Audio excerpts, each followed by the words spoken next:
Leaked memo just revealed how Doge is going to kill Social Security. They're not going to end the program, they're just going to make it impossible for many to collect any money from it. Here's the grift. Doge is going to stop allowing retirees from verifying their identity over the phone, meaning they'll have to do so online or in person. That doesn't sound so bad until you realize that 40% of all claims are made over the phone. And if you want to verify your identity in person, the administration is laying off thousands of Social Security employees and shuttering dozens of offices. Even before this, wait times for an in-person appointment were well over a month. The leaked memo estimated that the new policy would create 75 to 85,000 new appointments in person per week. And even if you make it in, Social Security workers have had their credit cards restricted so they can't do basic things like order copies of birth certificates. So like the DMV, but worse, and the only thing between you and starvation. The administration claims this is to reduce fraud, a problem that doesn't even exist. It's a claim that even Trump's hand-picked acting director called false in a leaked recording to ProPublica. Less than 1% of Social Security payments are considered improper,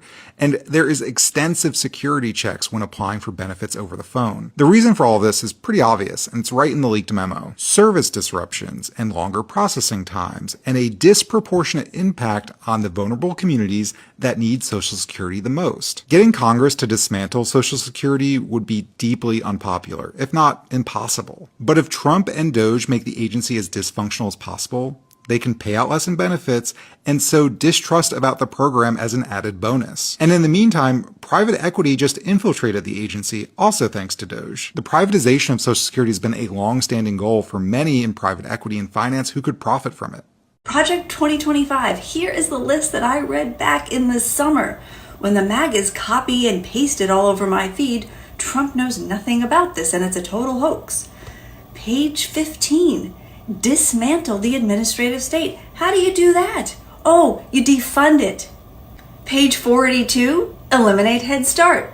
Pages 240 to 241, cut SNAP benefits.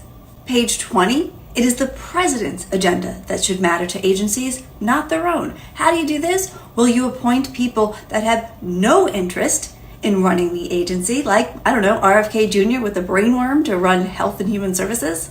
Page 103, eliminate DEI. Page 886, create a government agency run by the president.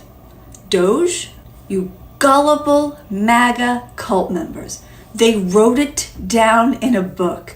They put their names all over it. He's hired all the lawyers and he's going through every page right now, implementing the plan word for word. We told you so. We told you this was the plan, and it could not be more obvious. So, good luck with that.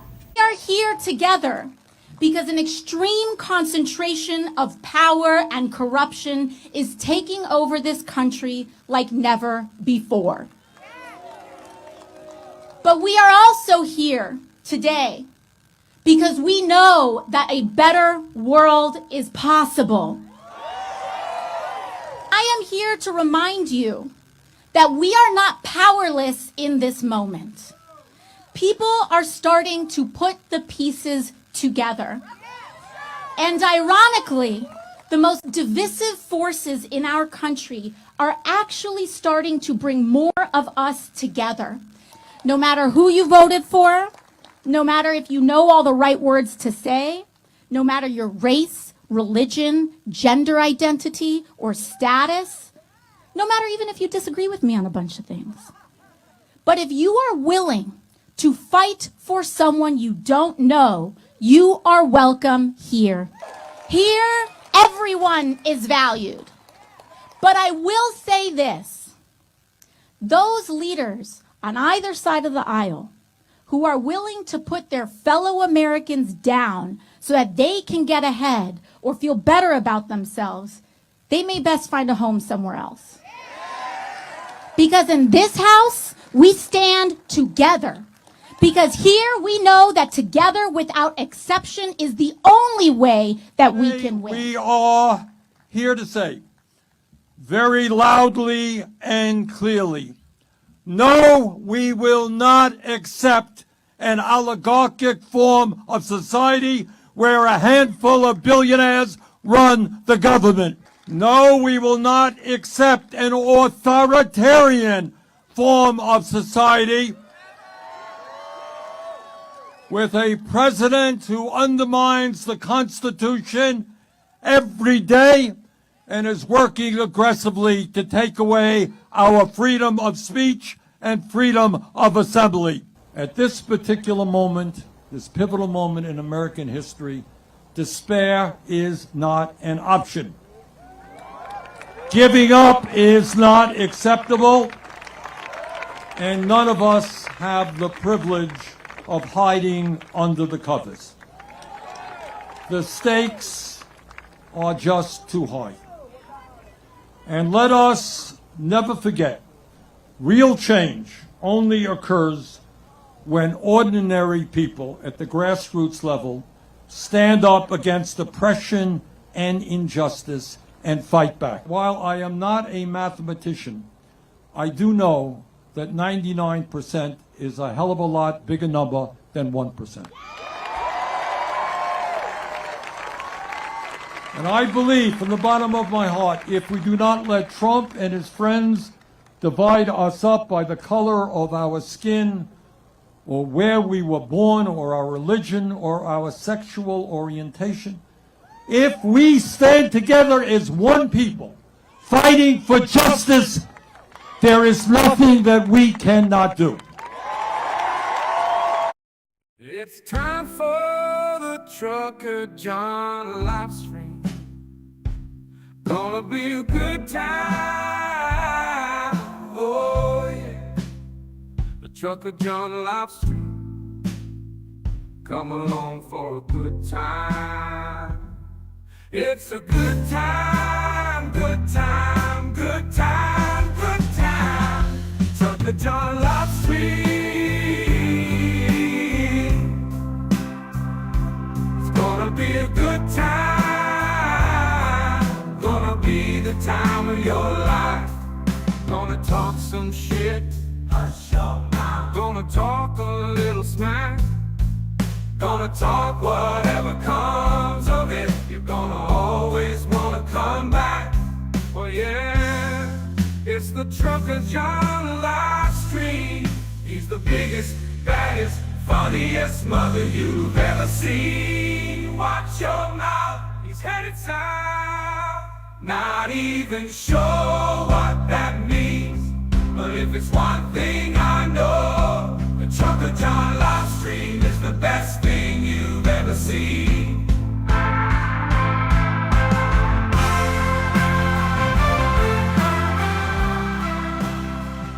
And now, ladies and gentlemen, the moment you've been waiting for. Trucker John.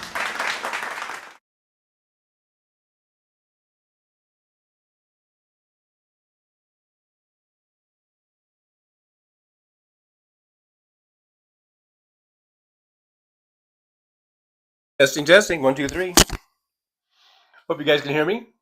Give me a good old thumbs up in there in the chat if you can hear me okay. Make sure the mic is working okay before I blather on too much and, you know, it's like 20 minutes of no sound. So Aaron West gave me thumbs up. So thank you, Aaron.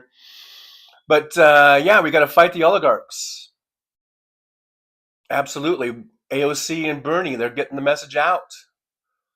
And as Bernie says, this is not the time for despair. This is not the time to check out. And I know it's tempting. And I know that it's scary. It's getting scary every day. There's more reports of Social Security being shut down. The VA being crippled by all the firing all the people, letting go people. They're doing everything they can to cripple everything. The Department of Education, everything. Every day there's a new story of something, and it gets pretty daunting, and it gets pretty. It's scary, and AOC and Bernie are out there trying their best to bring everyone together and for everyone to realize that if we stand together, we can beat the oligarchs. We can beat these billionaires. We can beat Elon Musk and Donald Trump. We just got to stick together, stay together. They want us to be divided. They want us to give up. Don't give up. That's the message for today. Because I'm right there. I'm right there on the edge, of feeling like giving up, and so I know how everyone's feeling. We can't do it. We got to stay strong. All right. So anyhow, I was just looking at the chat. It is right. It's 11:22 a.m. here in beautiful Las Vegas, Pacific time zone. We're sitting at about. Is it already 70 degrees? Wow. It is 71 degrees. We're supposed to get to 77 today. Temperature's climbing. We're going to be at 90 by Wednesday. So we're warming up here in Vegas. But it's nice out. Very nice weather-wise. Anyhow, looking at the chat, Brooklyn, New York. Say, Brooklyn! Brooklyn's here. Good to see Brooklyn. Hello, Brooklyn. David in Grand Prairie, Texas is here. AM. Hello, AM. Big Dog. The Big Dog is here. Tom Bias. Hey, Tom. Good to see you. Aaron West, thank you so much for being here. Roxanne Arfield's here. Hey, Roxanne. Good to see you. Roxanne. Pam J. Chris Doug. How's Angels Raid? Thank you, Chris. Jolie's here. All right, Jolie. I'm off to work. Have fun. All right, Jolie checked in real quick. Off to work for Jolie. Thanks for checking in, Jolie. If you still happen to be listening. Roxanne Epstein. So we got 2 Roxannes at least.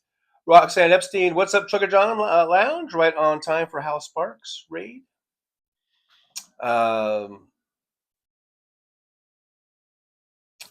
Bias. Yeah, is here. Chris Doug. I'm just looking at the chat. Mike Hartman's here.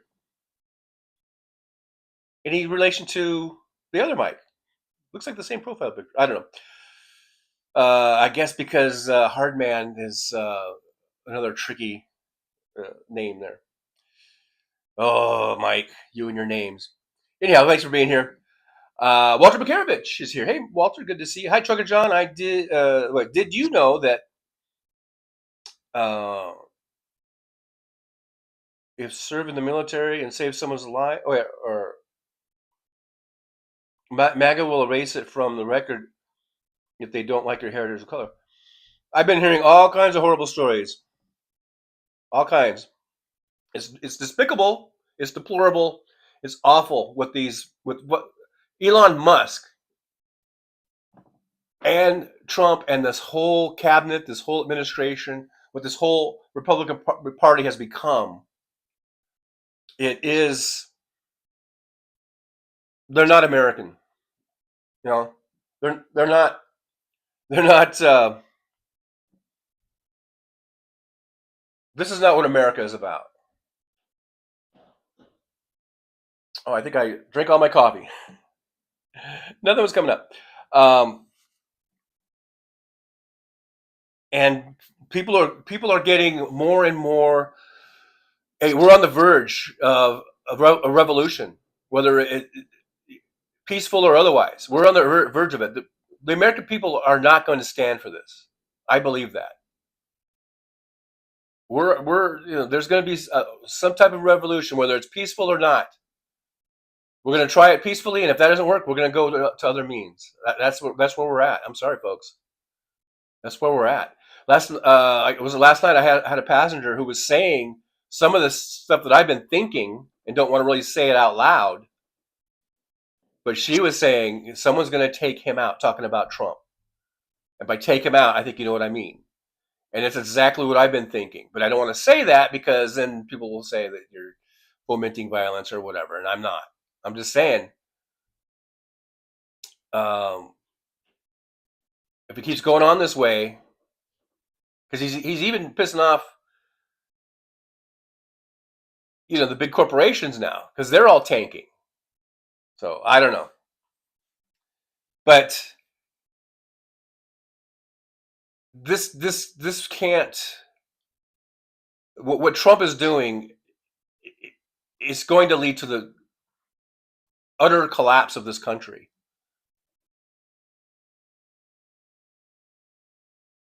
And we're going to have to fight for it, I think, in the streets. And hope and pray to God that enough of the military will be on our side, because otherwise we're dust. Hey, Tim Farrell's here. Hey, gang. Hey, gang, back at you. James Jaramillo. Let's see. Did I skip James in here? I don't. Oh, yeah. There's James. Okay. I may have skipped you, James. Didn't mean to skip you. Hello, James. Welcome to the chat. Welcome to the driver's lounge. Big dogs here. Roxanne, welcome, Kirovich. MAGA can try and rewrite history, but my high power never forgets.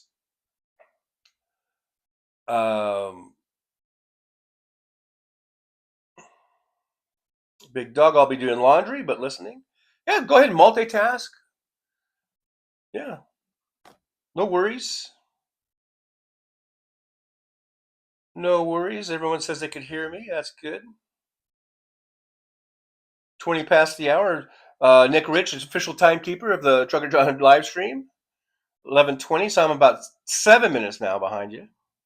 I'm 7 minutes behind.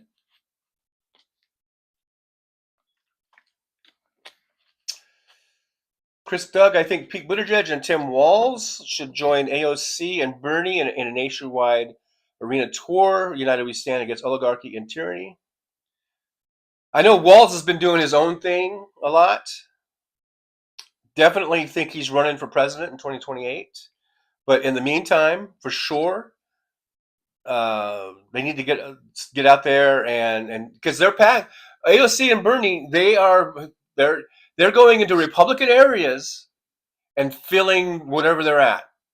I think they were in Greeley, Colorado, which is heavily Republican, and I think they reported like what 15 or 20,000 people there. This is the thing. What Trump and Musk is doing by crippling and really just shutting down VA, Social Security, Medicare, those things you don't mess with, man. And they're messing with it, and that's what's going to bring us together. That's what's going to bring the right and the left together. If there was anything, I guess maybe Trump can be seen as being the great unifier, because he's going to bring the righties and the lefties and the moderates and the centrists all together. And that will be his undoing. Him and Musk both. That will be their undoing. Now, can we hang on in the meantime? What's going to be left? That's the question, I guess. Josh is here. Hey, Josh, good to see you. AM says, we can't give up. Change is about to happen. I must say 2025 has been a karmic year. And we're barely through March. And we're already talking about what a year it's been. And it seems like it's been 5 years already. Amber D says, I'm turning into a prepper, but it's kind of fun to learn new things and better than being scared. Yeah, occupy your time positively. Aaron West, member for 11 months. Thank you, Aaron West. Y'all hit that like and subscribe. Yes, like and subscribe. We're at over 3,800, trying to get to 4,000 would be great. So thanks, Aaron, for being a member for 11 whole months, just about from the beginning of when I got monetized and was able to have membership. Tim Farrell says the world is on the verge, unorganized, of destroying Tesla because of Musk. An organized movement as consumers. We have a lot of power, like Lenin said, power to the people. We outnumber them 99.9 to 0.1. Yes, we outnumber them. And if we ever got our shit together, like you said, if we ever had a common cause and we could actually, not be all scattered all over the place, but have a big unifying thing. And I think that's what AOC and Bernie are trying to do. They're trying to get this unified message that that we are in an oligarchy and we need to break it up. And you're right, we outnumber them, and I've seen Wall Street get scared before. The 99% and the Wall Street movement, I think it did scare them, and that was just a fraction of the people that were getting involved that way, but it was enough to get them scared. It does scare them because they know they are outnumbered by a lot, 99-1. Actually 99.9 to 0.1 is really what it is. Pamela says, "Hey, TJ, those eyebrows are popping today. Thank you."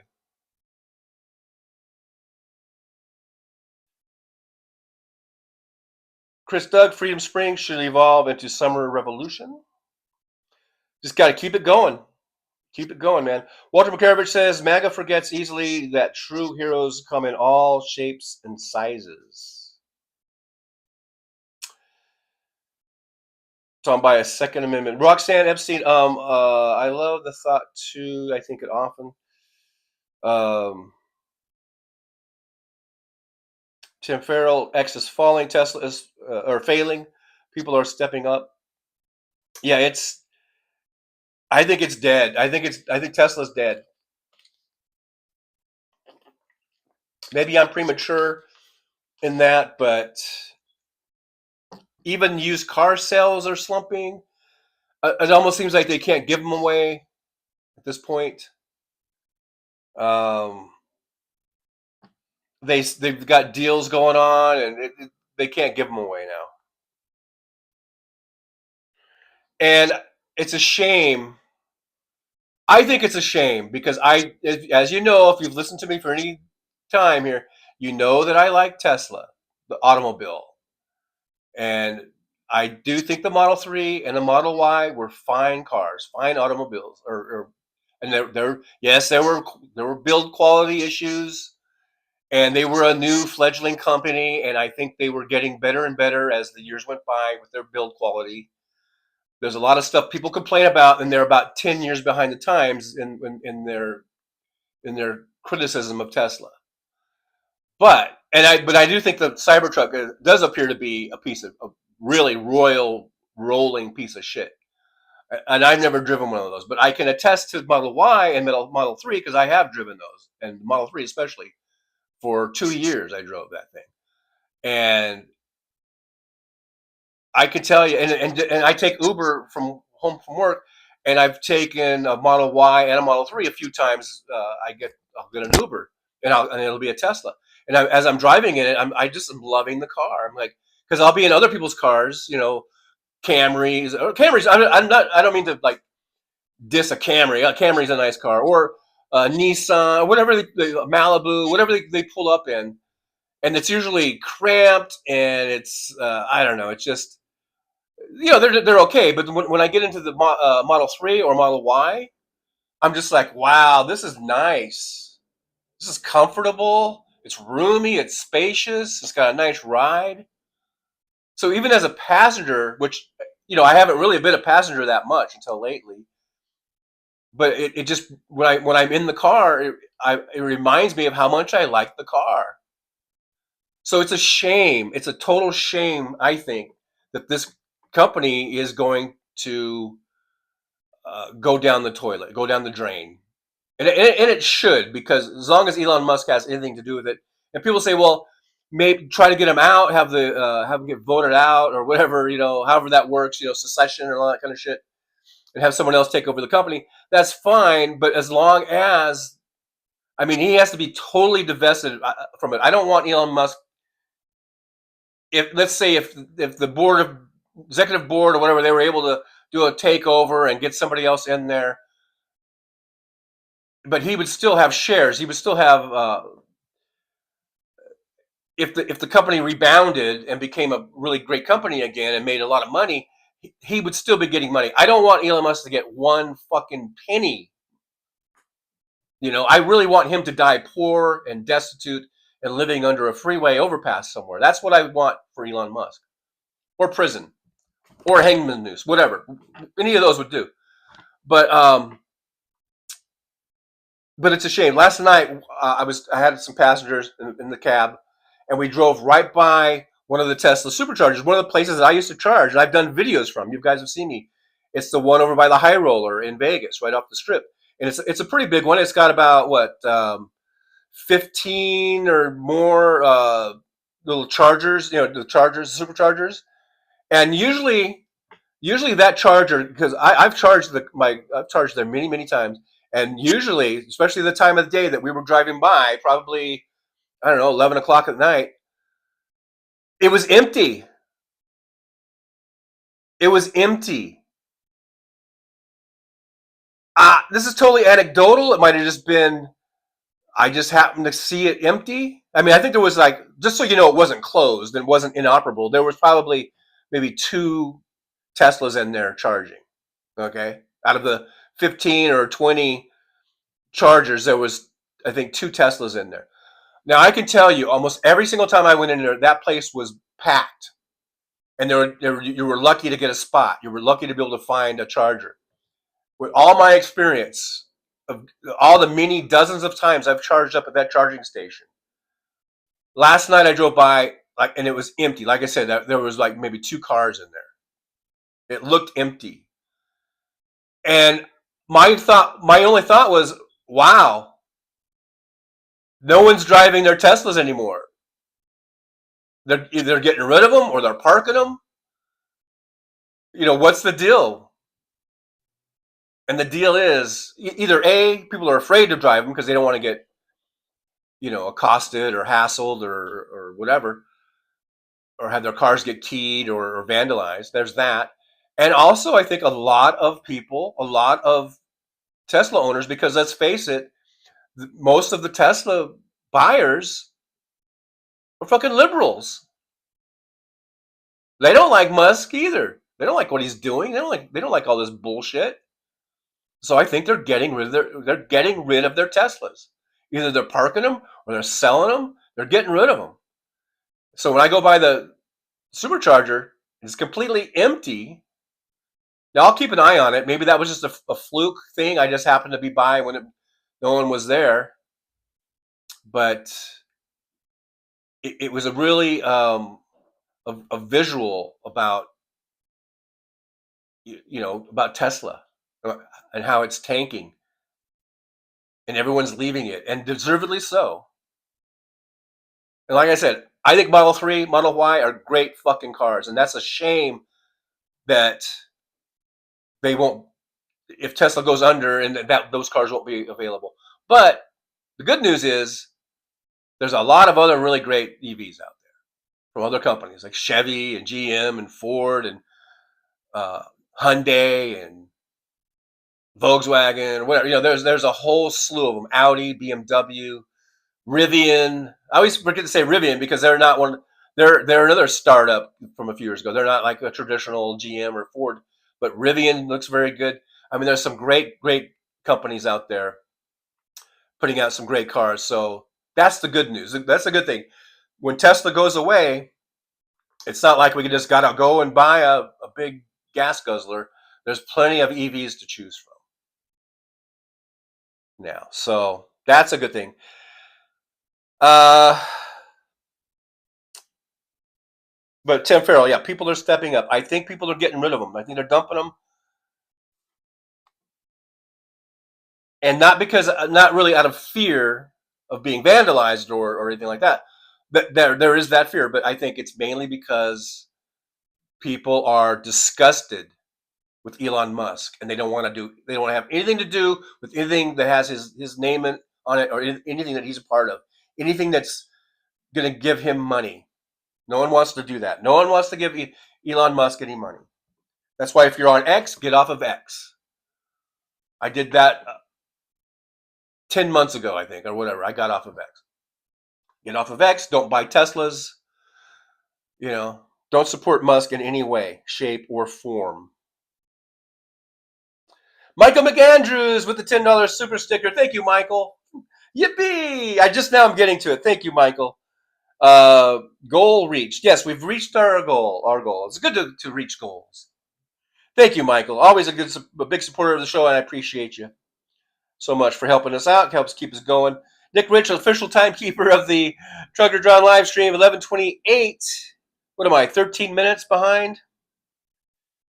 Roxanne Arfield says, I never know what is real news without looking at byline in case it's written by The Onion.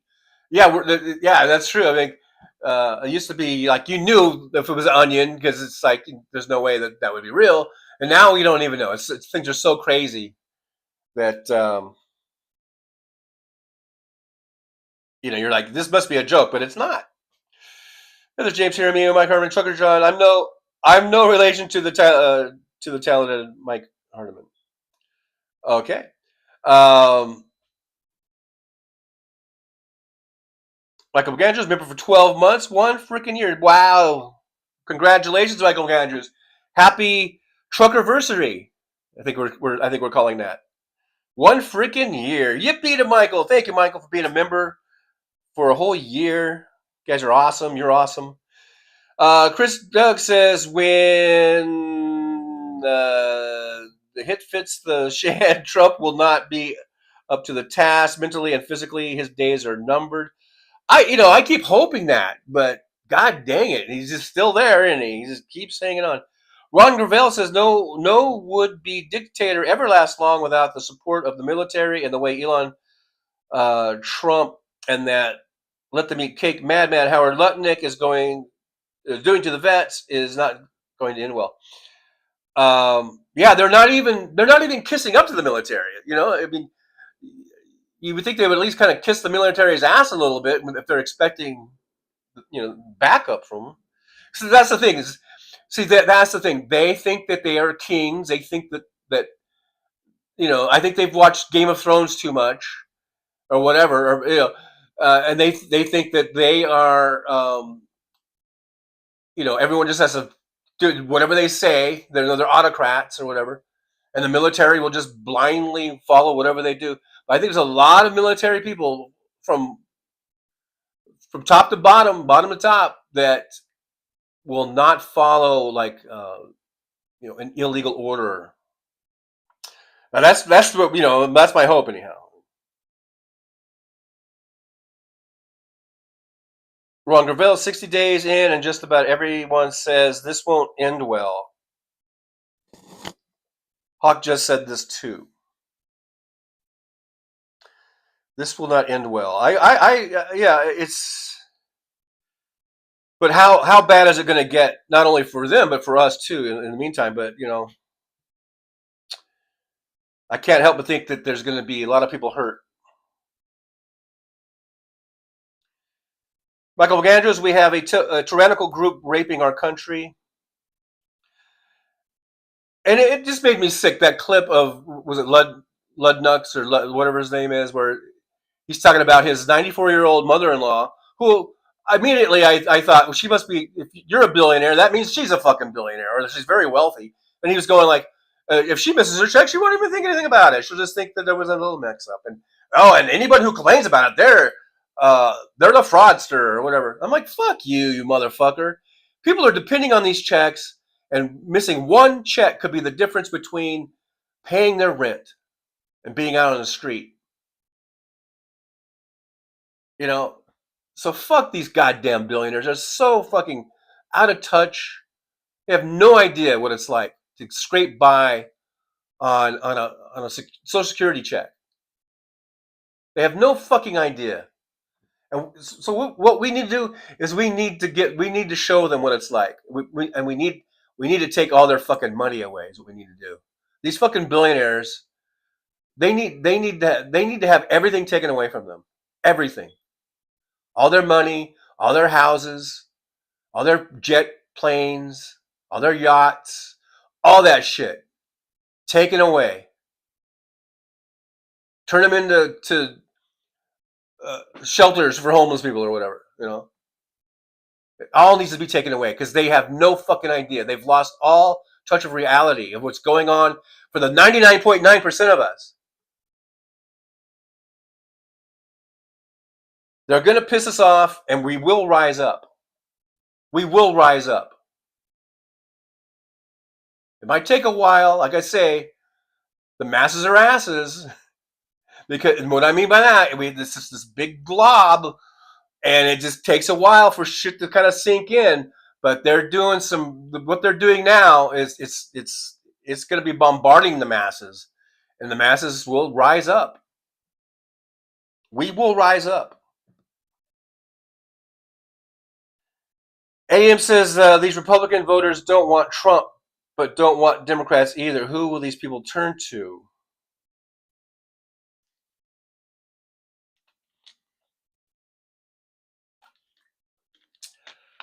I don't know. That's a good question. But in a revolution, when people come together, I think the number one goal is in getting out the tyrant, and all the other issues and opinions or whatever that gets dropped to the wayside. And then what happens afterwards? That's what happens. Then you have to figure out what happens afterwards. Like, okay, who are we going to be? But I think we will all come together, right, left, middle. We're all going to come together, and we will dispose of this tyrannical government that we have right now, this leadership that we have. I think we will get rid of them one way or the other. Whether we can hang on to the vote, vote in 2026 and 2028, or whether it gets so bad that we're not going to wait for elections.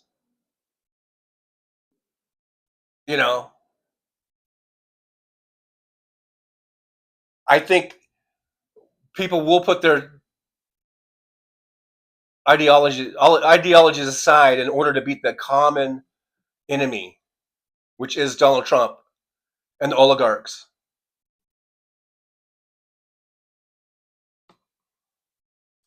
And then hopefully something comes out of it, like a better Democratic Party, a better Republican Party, whatever the names they call it.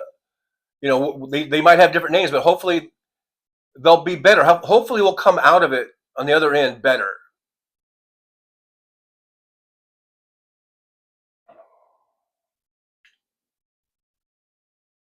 Otherwise, I guess it would be all for nothing. I don't know. MJ Daniel says, hello, everybody. I have never been scared of the most corrupt president in U.S. history. I have gone straight to pissed off that America is repeating the 1920s.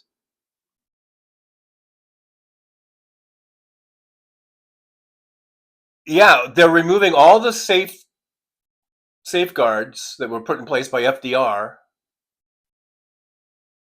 and absolutely setting us up for another humongous stock market crash, economy crash.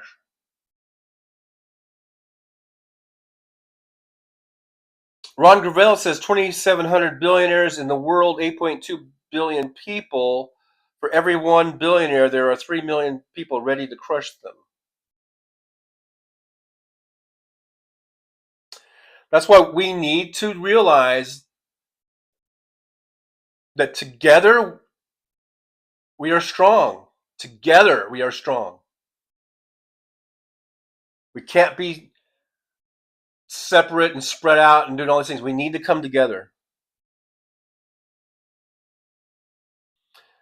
Mike Hardman says when he was an army marching for him, when he has an army marching for him and hailing him, the coup is completed. Let's go. We fight on. Hey, William. William's here. Good to see William. Welcome to the Driver's Lounge. Thanks for being here. We've got Pamela here, Michael Andrews. I'm just looking down here. Chats. Chris Doug. Ron Gravel. All the Cybertrucks have been recalled because they're all shit. MJ Daniel, I think it would be a good idea to kick him out of the Tesla entirely while there's still a company. If they can do it, I mean, you and I don't have the control. That would be their board of directors or their however that works, right? Someone's going to have to do like a hostile takeover and vote them out. which I think they're on the verge of doing. I mean, I don't know. I mean, from what I've seen, the other people at Tesla, they're not happy with Musk. They know that he's destroying their company.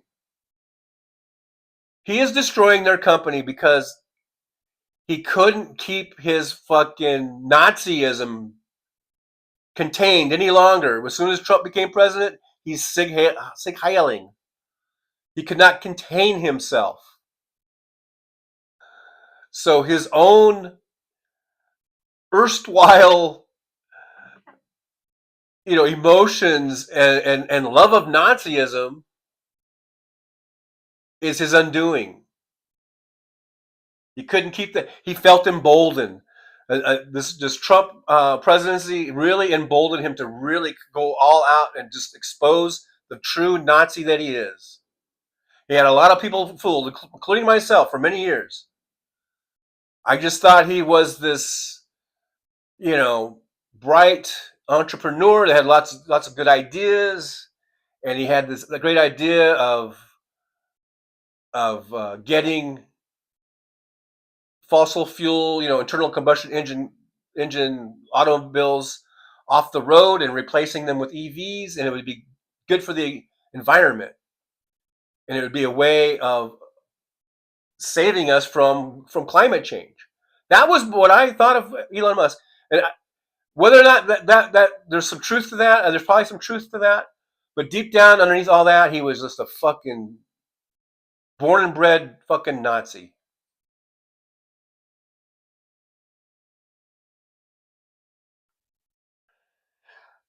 Michael Andrews, we need to get rid of the waste, right? So let's kick Musk out. I know. Every time I see Musk talking about, fighting waste and fraud and abuse, my first response is, well, look in the mirror, motherfucker. It's right there. Go look in the mirror. You're the biggest fucking waste and fraudster that there is. We're giving you millions and millions of dollars every single day, American taxpayers. So you know what? A good start. Get rid of fucking Musk. Cancel all his contracts. Get his ass out of there. Marcia says, listening, Trucker John, cruddy old Chromebook not working well. Sorry to hear that, Marcia. Do your best.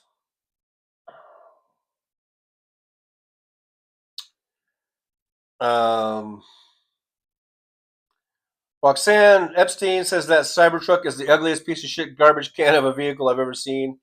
It's but ugly. It is ugly, but that's not even the issue. I mean, they've had, from the get-go, accelerator pedals getting stuck because they didn't install a little like stop screw or something like that, and they had to recall it for that to get that installed. People were injuring themselves because the sharp edges of the vehicle is so pointy and sharp that people were cutting themselves. And now there's the thing about the body panels just falling off because they didn't use the right glue. Who knew they were just glued together? I thought they were like spot welded or something, but nope. Or bolted in or whatever, but nope. Yeah, they're crappy, just crappy $105,000 vehicle. How would you like to pay? How would you like to pay $105,000 or whatever? $100,000, 105. Some people paid when those first came out. They were paying way over, like the sticker. Some people paid $130,000 for those things. How would you like to pay $130,000 and then you've got the car, you got the vehicle, and then the fender just falls off?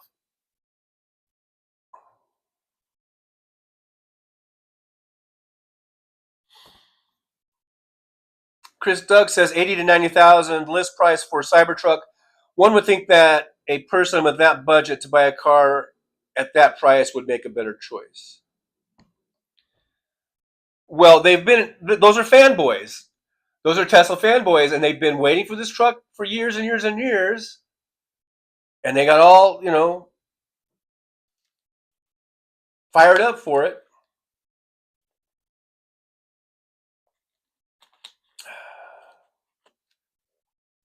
Nick Rich, Tesla demolition derby's next. That you better have a fireproof suit and everything, because that I don't know about that. That'd be pretty dangerous. I guess CR is here. Hello, CR. Good to see you. Good to see CR. Chris Doug, I saw a 2024 Cybertruck listed for $116,000. Yeah. James Jaramillo, I wouldn't drive a Tesla thinking it could blow up at any given time. Well, see, that's the thing, is that I think that is really overblown. But, you know, especially with the Ys and the 3s. Roxanne Epstein, good. I hope it tanks. We must divest in Muskie in every way, shape, and form. Nick Rich, 1142. I'm about 15 minutes behind. Josh, got to be tough to write for the Onion these days. Yeah, they're like, how much crazier do we have to get to not be like, sound like legitimate news? Keith Politz here. Hey, Keith. Good to see you. Keith says Doge is a heist. It is. It's a heist. Howard Nutlick and Pamela says, yeah, that dude. Roxanne Epstein, ooh, and Rapey McGregor running for president of Ireland. Oh, is he? Is that what Conor McGregor is doing? Ron Gravel became a member. Thank you, Ron Gravel, becoming a driver. Yippee to Ron Gravel. Thanks for those memberships. Those help the show immensely. Keeps us going on air. And I feel like I've been away for a long time. I wasn't able to do Thursday's show. Had to take care of some personal stuff, personal business, but I missed you guys, and I'm glad to be back. And it seems like it's been forever but it was actually just Tuesday, since I was last on with the live stream. Let's see, MJ Daniel, and the fucking Republicans are not even listening to their own voters. How much more will we the people take? And those voters that aren't being listened to, I'm hoping that some fragment or whatever, a fraction of those will come to the Democratic Party. I don't really understand what their beef is, other than the fact that they've been propagandized to think that Democrats just want to take away their guns, and they've been brainwashed by their churches that abortion is murder, of the murdering children. It's not. The murdering children. We're just stopping a pregnancy. Just a glob of cells. Those aren't children. Those are the main two issues: is guns and abortion. That people vote Republican and support the Republicans. Those are the number two things: the guns, the goddamn guns, and the goddamn abortion issue. That is it. And the ones that make money, they're up in the top, say probably 5% or higher. They're Republicans because they just don't want to pay taxes, and they want their taxes to be zero. Those are the issues, folks. That's it. Guns, abortion, and taxes. And once you maybe let people know that there's lots of Democrats who own guns. We're not anti-gun, or not all of us are anti-gun. I mean, some of us are anti-gun. I've heard a lot of people say, I wish there were no guns at all. And I understand the sentiment, and in a hypothetical way, I wish that too. I wish there was no need for nuclear weapons. I wish there was no need for even have a military. I wish there was no need to have any military in the world. Hypothetically, I really wish that we all could just get along, and we didn't have to worry about people invading our countries and trying to take over our countries. Like Russia doing to Ukraine, stuff like that. Netanyahu doing to the Palestinians, stuff like that. I wish we didn't need militaries. I wish we didn't need bullets and guns and bombs. I wish we didn't even need bayonets.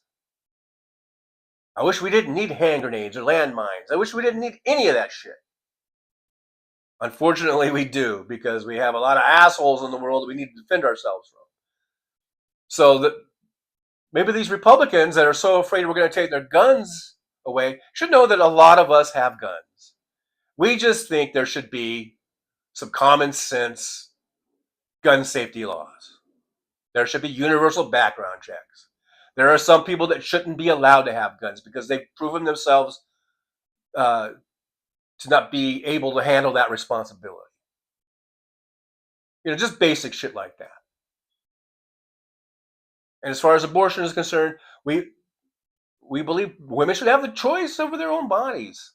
And if you, as I don't know, I guess basically a Christian woman or whatever, and you don't want to get an abortion, then don't. Have 100 kids. I don't give a fuck.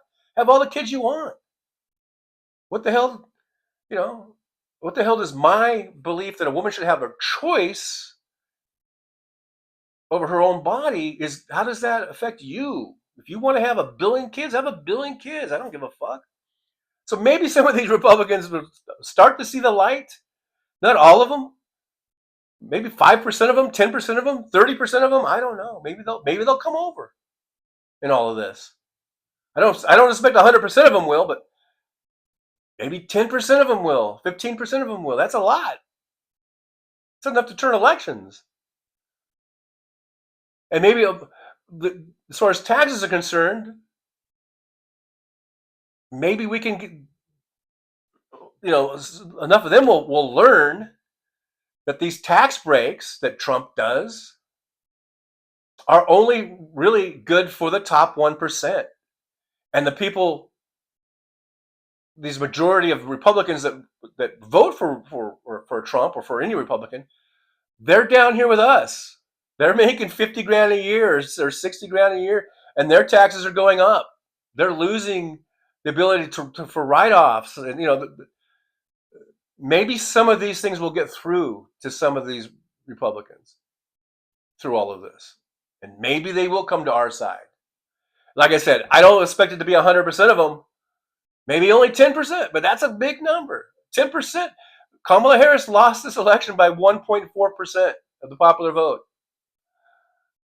So I don't know, maybe getting 10% of these Republicans to maybe see the light and maybe think, maybe the Democrats aren't so bad after all. That could be enough to flip elections, flip places. So I don't know. Ron Gravel says Howard Lutnick is being disingenuous about his mother-in-law because she's independently wealthy. She does not have to depend on Social Security. For 70% of retirees, it's their only source of income. Yeah, then that's how. Yeah, that was disgusting. That Howard Lutnick motherfucker to bring up his mother, who we know right off the bat, that she's wealthy. Just by the mere fact that he's a billionaire, so his mother-in-law is very well taken care of and doesn't have to worry about anything.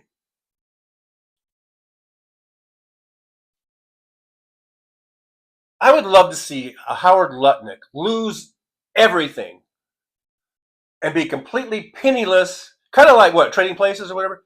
We need to trade places. He needs to get the trading places. But it'd be forever. No reversal. You're just on the street, motherfucker. That's what these motherfuckers need. Elon Musk needs to be slapped in the face and sent out to the street forever.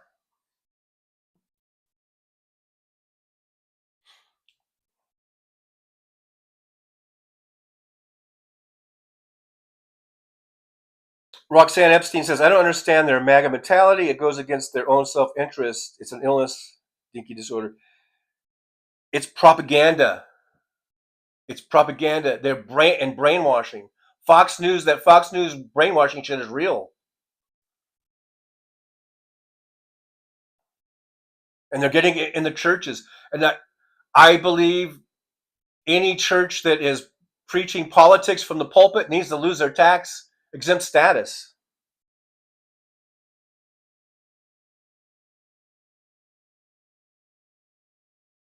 Ron Gravel, because ultimately it's not red versus blue, it's 99.99% versus the hoarding class. These people are golems. And that's what we need to emphasize. Instead of, I'm a Democrat, you're a Republican, blah, blah, blah. It's really us against them. That's what the 99. That's what when I remember the 99 cent movement. they had Occupy Wall Street and the 99% movement they came out simultaneously. And it seems like Occupy Wall Street sort of won out as far as the branding or whatever. But I like the 99% meme, I guess we call it, better because it so illustrates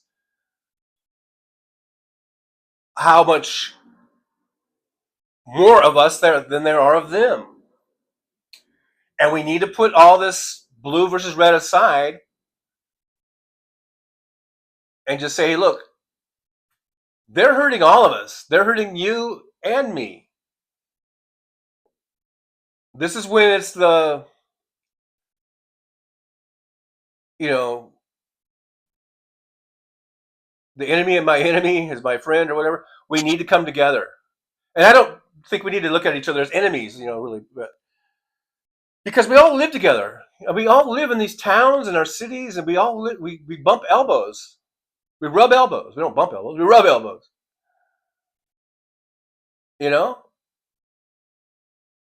We live together in our communities. Democrats and Republicans. Even in the strongly held Republican areas, there's Democrats there. We live together. We need to start acting like we are neighbors. And not fighting each other, because that's exactly what these oligarchs want. They want us to fight each other so we don't fight them. And I think Bernie and AOC are getting that message across. I think that's why they're doing what they're doing. Now, AOC might end up running for president in 2028, and when she does, I think that would be great. Like I said, I think there's no hurry with AOC. I'm like, from the minute she won that seat in New York, her seat there, how many years it's been now? 6 years ago or 8 years ago or whatever. People were saying AOC for president, and I was I understand the sentiment, because I think I fell in love with her too, just like everyone who's ever fallen in love with her right from the get-go. I think she was a breath of fresh air. I think she's great. I love the things she says, but I was always like, hey, look, let's let her have some time to grow and get that wisdom of holding this office for a while, maybe becoming a senator, all that kind of stuff. But if for some reason, if she decided to throw her hat in the ring in 2028, I'm there. But I've always thought that, she could wait. She could run for Senate, have a couple terms in Senate before she even tries that. But whatever. I'm off on a tangent. The thing that they're doing now, I think, they're going into Republican-held areas, mostly, primarily, or blue or purple. Like Nevada's kind of purple. Seems like we're kind of purple, even though we do have both our U.S. senators are Democrats. I think we have five House districts, U.S. House districts in the state, and it's either 4 or 5. And so we either have 3 out of the 4 or 4 out of the 5 are Democrats. So in that sense, we are blue, but we have a Republican governor, and Trump did win the state in the election, very narrowly, of course. So I kind of look at us as being kind of purpley here in Nevada. So they're here. They were here talking. They're going into these areas. They know they are getting big Republican turnouts to these events, and they're talking to them as well. They're talking to everybody. They're talking to Democrats, but they're saying that we need to all come together. It's going to take all of us, Republicans and Democrats and independents. It's going to take all of us to come together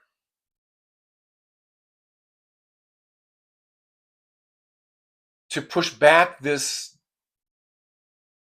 tyranny. It's tyranny is what it is. Alvin Stube is here. Hey, Alvin, good to see you. It's lurking. Lurk away, Alvin. Tom Bias, contained Nazi is still a Nazi. Well, yeah, I was just saying that Musk, he let it all out, didn't he? James Jaramillo crashed the economy. Why the fuck should they care? They won't be affected. Well, The ones who are trying to run businesses will be.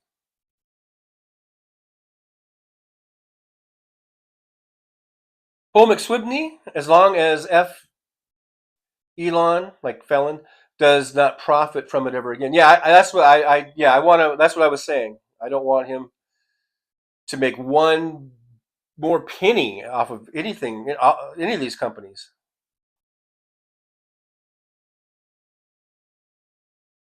MJ Daniel, this has given the worst among us permission to show their true selves, and it is an ugly thing to see. Ron Gravel says Trump wants Gilded Age back. Does he realize Gilded Age literally ended with a bang? He admires McKinney. McKinley's tariffs caused such economic devastation. Unemployment was 50%. McKinley was deleted.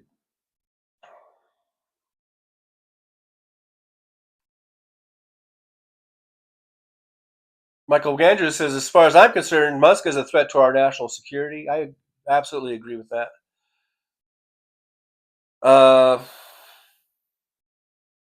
Here we have General Putnam 2. Good to see you. I don't know if I've ever seen you before, so thanks for being here. General Putnam says, just joined, but everyone check out Vet Ken Harbaugh's latest YouTube highlight on U.S. military history being obliterated by Smeg's breath. Except for Agent Orange.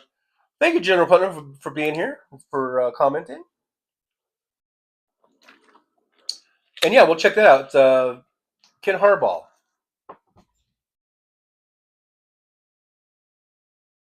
Ron Gravel says Trump is literally causing the same kind of economic devastation and disruption that McKinley caused, but this time there's no good reason, only insatiable, rapacious greed, a greed that cannot be dated.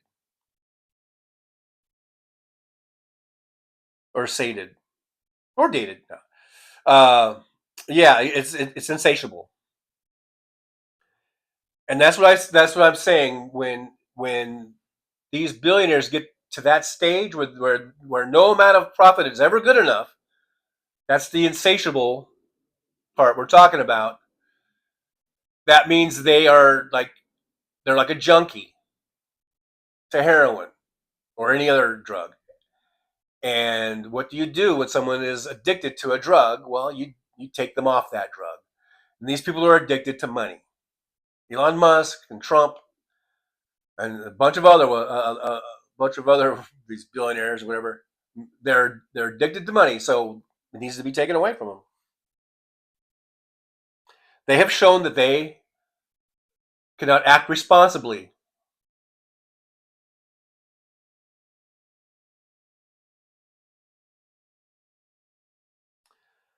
General Putnam 2 says 85 people have been killed in Teslas and all Cybertrucks, Wanker Panzers, Incel Caminos in U.S. have been recalled. Yep.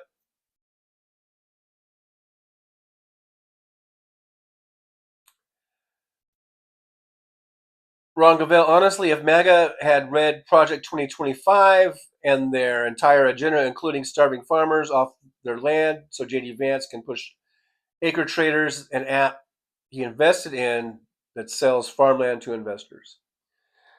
I did so many of my intros talking about Project 2025. I know Hal Sparks talked about 2025, Randy Rhodes. I mean, there was so many people. It was even on. I think even like probably Joy Reid and Rachel Maddow were talking about it and trying to bring that out. And now it's basically their playbook. It wasn't like we didn't try to warn people, but like I say, those masses are asses. One Vision, I believe that Seha, trying to come in here with a different name, says, oh crap, it's Trucker John. Good to see you, One Vision, formerly known as Seha, I believe. Thanks for being here. Roxanne Epstein says, exactly, if you want 100 kids, that's up to you, but don't force anyone else to. Right. This is how far back I am in the chat. As I was talking about this earlier, these things. General Putnam 2, gotta go to the feed store, but we'll be lurking. Thanks for lurking. Thanks for being here. Thanks for your comments and your input. And I hope you keep on coming back. Like Uncle Andrews, I'm for common sense reading of the Constitution and gun safety laws. Some areas need more restrictions than others to protect their community. Ron Gravel says these deranged men want to take women back to the days where they couldn't vote, couldn't leave, and couldn't support themselves because America has religious fanaticism problem, Christian Taliban. It's just like Handmaid's Tale. I mean, Handmaid's Tale to me is really, it's like a guidebook of what they're doing. Ron Gravel, what Republicans and their propaganda machine is doing is trying to distract and divide us with trivial culture war issues so that we don't break down their doors with pitchforks. Exactly. That's what I said earlier. They want us fighting each other. They want us divided in that way so that we will not go after them. Because they know that when we do join up, and I think it's going to happen, that's when they know they are totally fucked. They fear us. They fear our numbers. That's why they invest so much money, so much time into the propaganda, the blowtorches like Fox News. That's why Rush Limbaugh made so much money and was supported so much, propped up so much on hundreds of stations all over the country. That's why they do that shit. Because they need to keep us at each other's throats. Because they know that the minute that we stop fighting each other and we look to what the real problem is over there, and we go, hey, wait a minute, they're not you, it's them. Let's go, you and me, let's stop fighting each other and let's join, make a team, a pact, and let's go get that motherfucker. Because together we can kick his ass. But if you and me are fighting each other, he's just free to do whatever the fuck he wants to us. They're afraid of that light bulb going off. The light bulb is gonna go off in the masses. The masses that are asses. The light bulbs are gonna finally go off. And when that happens, Elon Musk and Donald Trump and all you other motherfucking oligarchs, your gooses are cooked.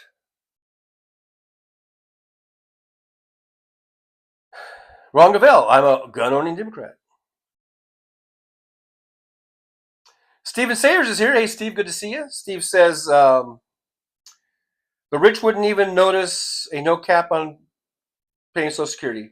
Yeah, it would just be a little blip.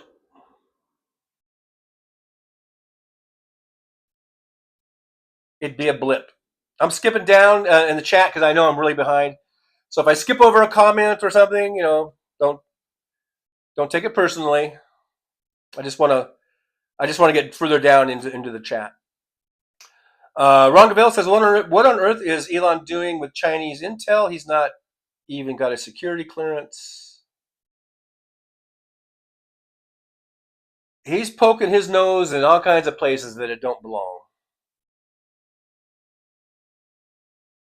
Ron Gavel, they truly are junkies for money and no amount is good enough. Think of it as I guess, reverse gambling addiction. It's hoarding addiction. It's also, they have this monopoly, the board game monopoly mentality. They take that game literally. Because the game, the way you win the game is when you bankrupt everybody else. And you own everything. And everybody else is out. You've driven them all out. And you own all the houses, and you own all the hotels, and you own all the properties, and you have the whole bank. They take that shit literally, of some of these people we're talking about. That is how they think life should be. When they get into business and they start getting successful and they start buying up businesses, and then it becomes a zero-sum game, and they see anything less than being able to buy companies and take over companies as being a failure. It's a psychosis. It's totally a psychosis. They take it as monopoly, as like that's how they live their lives. It's true. I 100% believe that that's how they see life. And it's just a game. It's just supposed to be a fun game. I played Monopoly, and I never walked away from it going, this is how I want to live my life. I want to do this for real. I want to fucking take over everything. I want to bankrupt everyone, and I just get everything.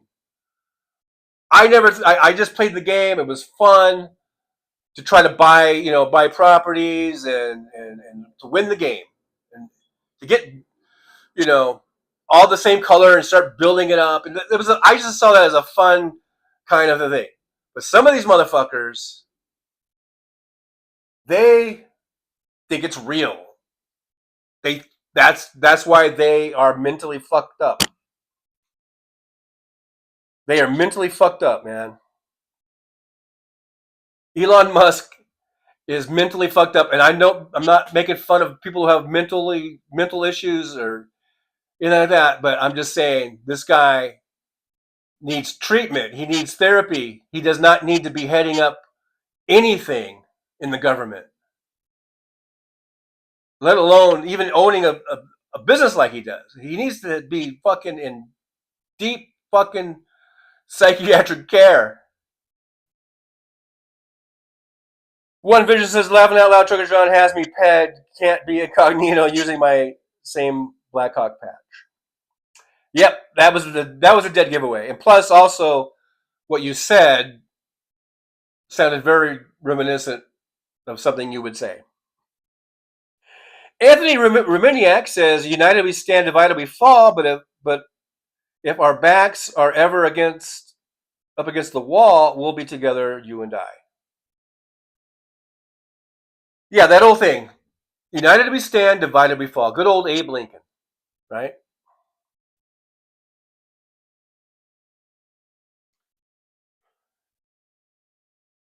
Ron Gavel says, Gen Z men are swinging hard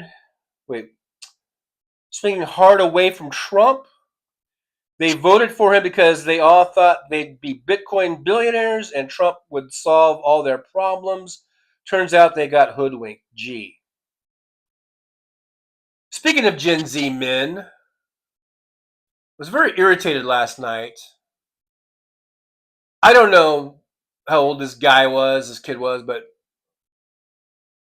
I picked him up at one place, dropped him off at another place. He paid 0 tip. 0 tip. And my thought was, as I watched him walking away, is you Gen Z no tipping mentality motherfucker. That was my thought. Okay, just honest. That was my honest thing. And I remember thinking, and I remember looking at. I was just watching him walk away. He didn't hear me. He was going into the casino, and I was just going. Just remember, karma is a real fucking bitch, motherfucker. I was pissed off because I mean, come on. We work for tips, basically. Cab drivers. We work for tips. And the motherfucker who I don't know, I just thought it seems like the Gen Zers, that they have this because my kids are Gen Zs, I think, right? Late 90s. They don't believe in tipping either. But they do tip waitresses and stuff. Because I always try to tell them, well, waiters and waitresses, a lot of people, they work for tips. I'm a cab driver now, and I work, basically, tips are the main thing.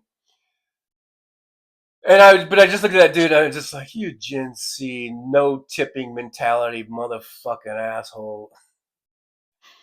And I'm just like, karma's gonna get you, bitch. But anyhow, I digress.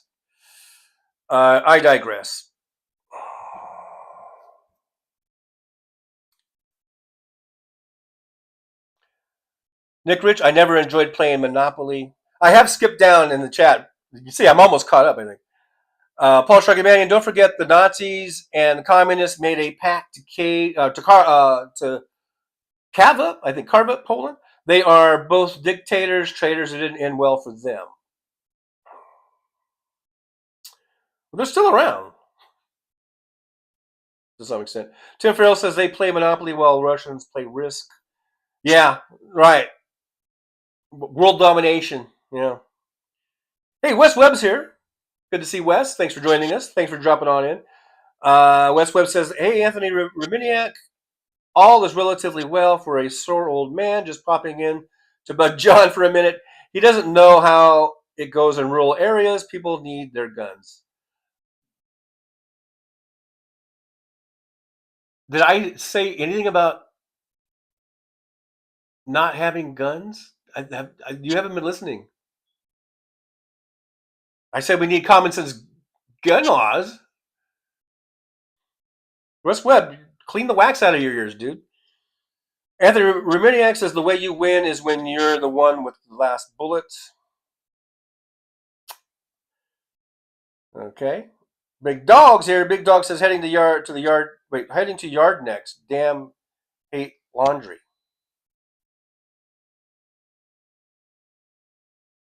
James Williams is here. James Williams says in Western Canada, Elon's grandfather left a horrible stain of intolerance and autocracy in the politics of many rural conservative riding in Alberta, Saskatchewan, and even Manitoba.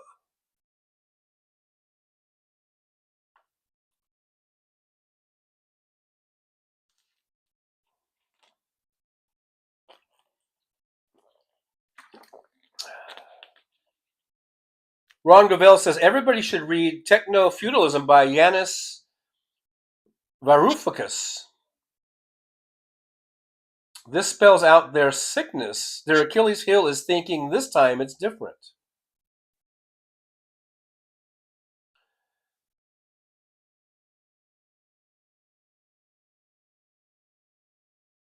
People don't want to be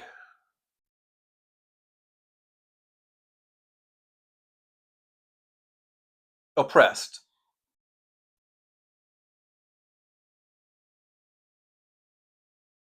Ron Gravel says Elon Musk has mental illness running on his mother's side. His grandfather went to prison for trying to overthrow the Canadian government and moved to South Africa because he loved their racism. He's like, this is the place for me. South Africa. One Vision says, Wes Webb, that's kind of philosophical. If there is no everything, there is no nothing, yet we all work our entire life to get something and take nothing with us when we die. Big Dog NC, in America's monopoly, the 1% start with all the money and property except for Baltic Avenue. Of course, you lose immediately. Why? Because you're lazy. Rolls eyes.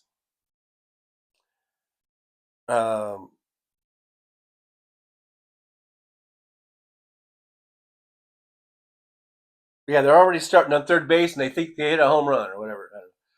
Roxanne Epstein says, I got to run. Well, y'all got dinner plans with Fred, my pup, and my mom. See you soon. Big hugs. Enjoy the show. Thanks, Roxanne Epstein, for hanging out with us. Good to see you. We'll see you on the next one, hopefully. James Williams says that is the thugs harassing the LGBTQ communities and holding tiki torch parades in Red Deer.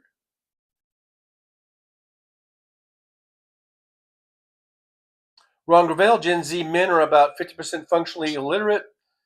That is probably going to be their peak. It's going to be downhill from here. Why try 8 women is 60% of them are in college.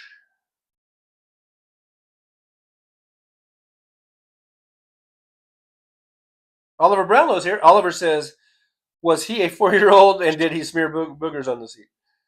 No, he wasn't 4. If he was 4, he wouldn't be a Gen Zer.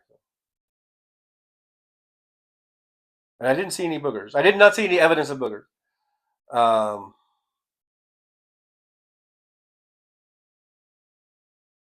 James Williams, maybe inheritance laws are the root of the problem. Could be.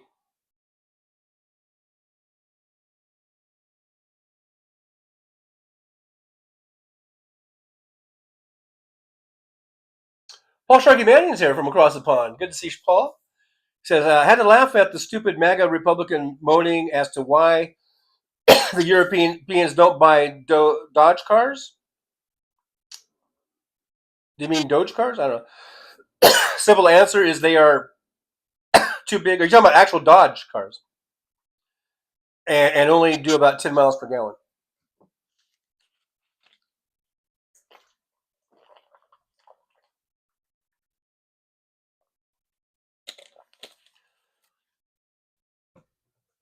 Yeah, those are the big old. Are you talking about the big old Dodges?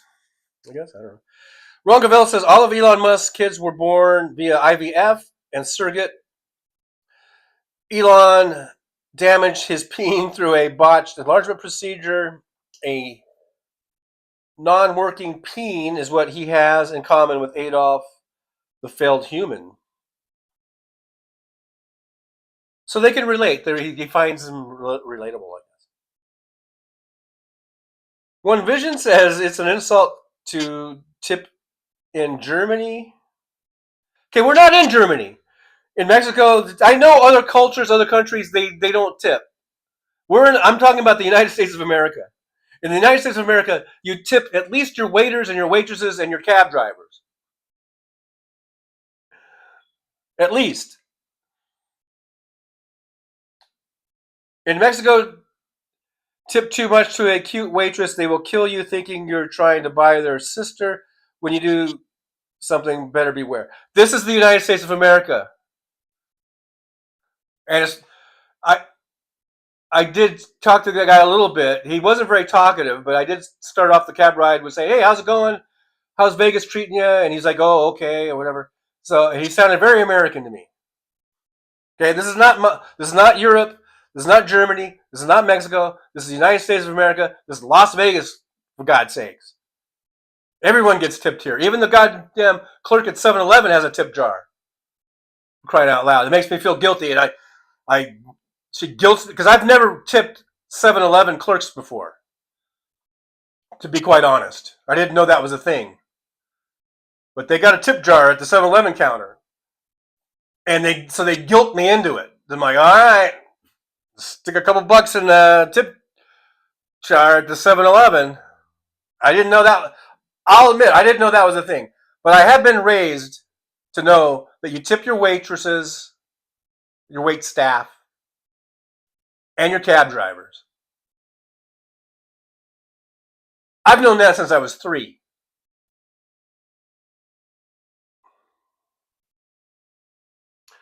Olga Martinez is here. Tax the richest, then tax them again, like FDR did. If we can get back the majorities in the House, the Senate, and we can get the White House, then maybe we can do some shit like that. But it ain't going to happen. People stay at home and don't vote like they did in 2024. You sit on your asses and don't vote. Then I guess we're getting what we deserve. Even though I know a lot of us don't deserve it because we voted, we got out and voted, and we voted the right way. But as a whole, as a nation, I guess we're getting what we deserve.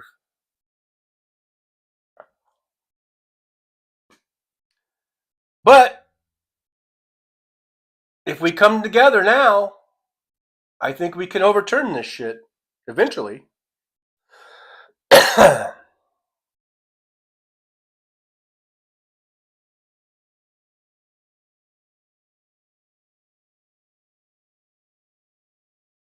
Anthony Reminiak, I like the Trucker John logo. Very neat. Thank you. I'll thank you very much. I'll thank you very much, Anthony. Reminiak. I'll thank you very much. Josh says, can I brag for a second? My kiddo just got offered a full ride at Syracuse University yesterday. Yippee!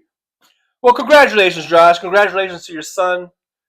Or kid. Yeah, I don't know. I said I don't know the gender, so congratulations to your kid, your kiddo. Very awesome. That's very awesome.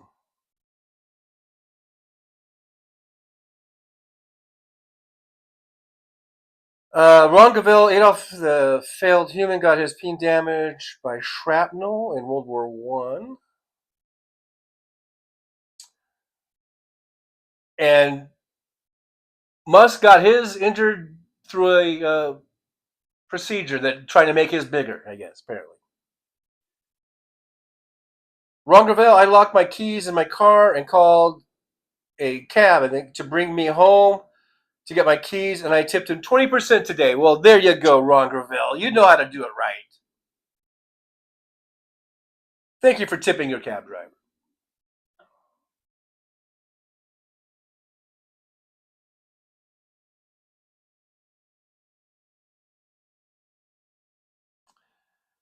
Anthony Romaniak. Nick Rich says tip scams. Nick, if you don't tip, just remember, karma's a bitch.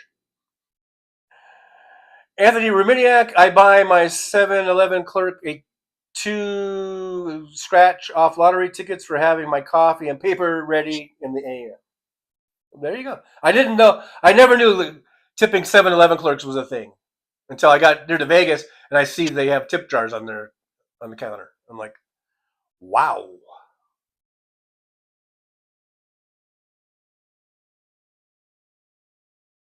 Roxanne, tip jar at 7-Eleven is ridiculous. That's what I thought too. But I stick a couple bucks in there just because I don't want to look like the dickwad that didn't tip. Big Dog says in the Bahamas, tipping is expected for everyone. Even the bagger at the grocery gets a tip. If they open a door for you, they expect a tip. I do admit the tipping thing can get a little overblown, overdone. Not overblown, but overdone. But you know.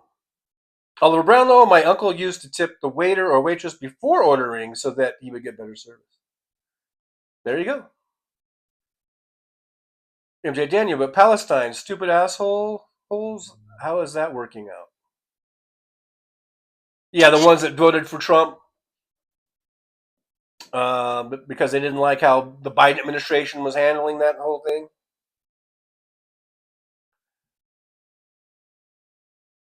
Josh Daughter. Yeah, sorry, I didn't mean to say son.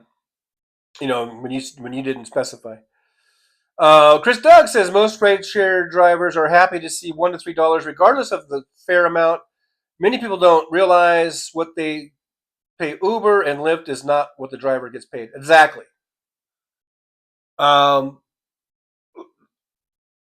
Uber, I think you're only getting about 33% or 35% of the fare, I think, goes to the driver. That's it. So, you might think, hey, this ride's costing me $28. What's a third of $28? That's what the driver's getting.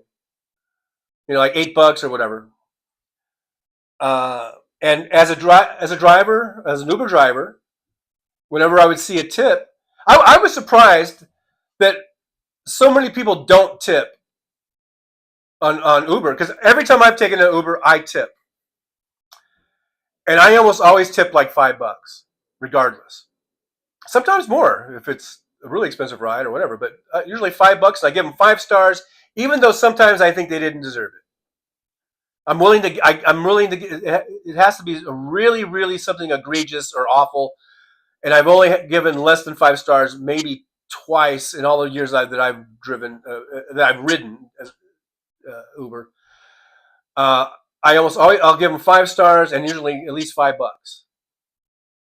because I know they're not making. They're only making 30-something%, 30, whatever it is.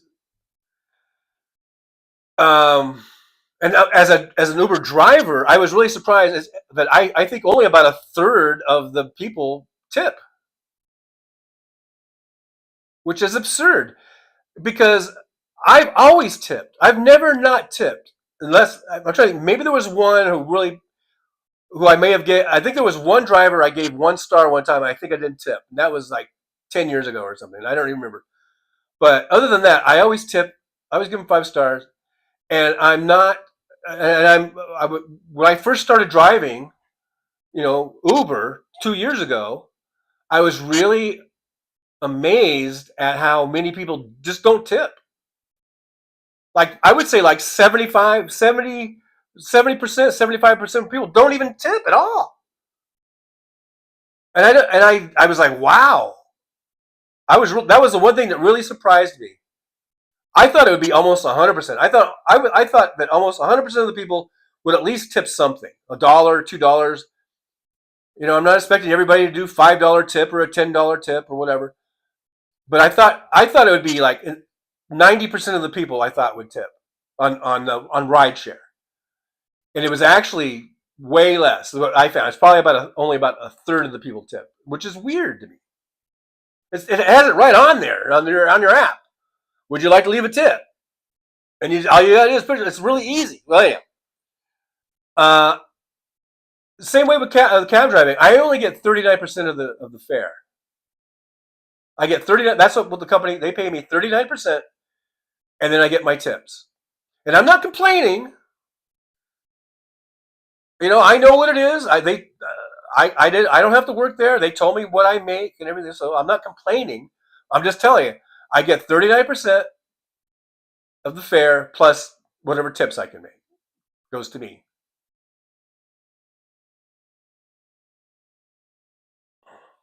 So I don't get it. I don't get it. I don't get people. This is America. This is not Mexico. This is not Germany. This is not some culture that doesn't believe in tipping. America believes in tipping, especially when it comes to cab drivers and waiters and waitresses. Those are the top 3 tips. And I know there's a bunch of other places where you tip. Apparently 7-Eleven. But it's sort of ingrained, at least it's ingrained in me, that when you go to a restaurant, a sit-down restaurant, you tip that waitress.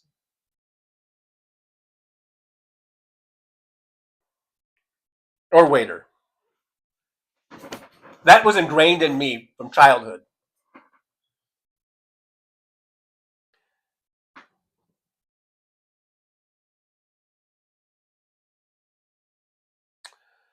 Anthony Romaniak, a $5 super sticker. Thank you, Anthony. Thank you so much. Yippee to Anthony. Thanks for supporting the show, giving a tip, basically. Thank you, Anthony. I do appreciate that very much. Now, the Soulcraft is here, and I kind of skipped down, and Soulcraft has a story going on about something, and I'm kind of jumping in here. So the Soulcraft says, back from an insane phone call from my ex I hadn't spoken to in 15 years. Wow. And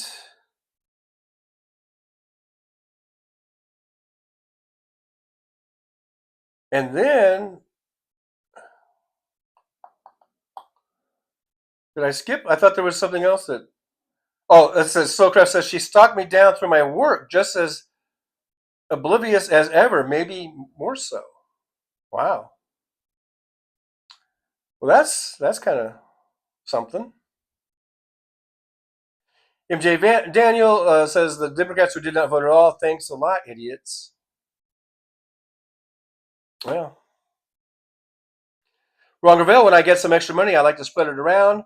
What these billionaires don't seem to get is having billions won't buy another year of life or take it with them when they die.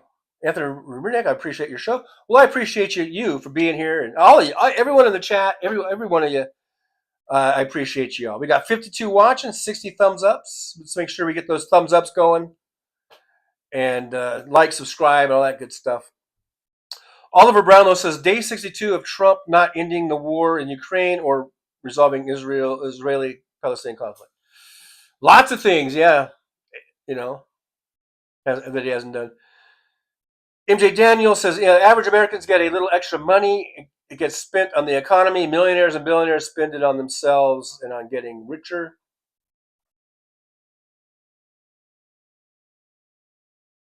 Ron Gravel, that's another crazy thing. Thiel, Sachs, Bezos, Zuckerberg are obsessed with finding secrets to immortality. Thiel gets blood from young men, crazy vitamin regimens. I guess because they know they can't take it with them, and so they don't want to die. Because they love their money so much.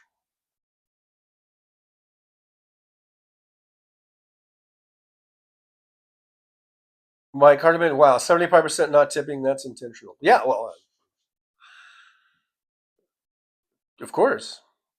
Paul Strugamanian, until you have an actual living wage in America, you have to tip. It's 10%, if I remember correctly. Actually, it's for quite some time now. The more accepted, or the more expectation is 15%, and now it's been edged up to 20%. And I've been tipping usually 20% a lot, just because the math is a little easier. It's easier just to double 10% than it is to go 10% and then go half of another 10%. And I have to add them all together. Yeah.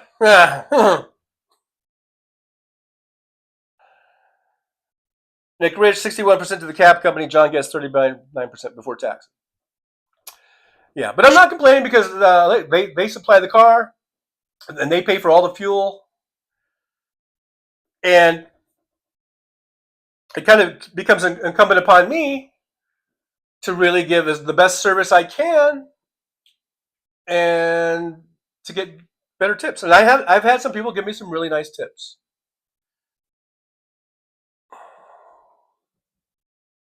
I've had people tip me $20 on a $10 ride.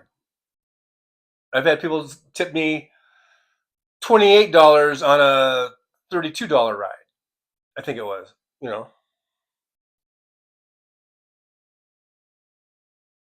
Oliver Brown, though, apparently America doesn't believe in tipping. Apparently, I didn't know. I thought I was the norm. Like I said,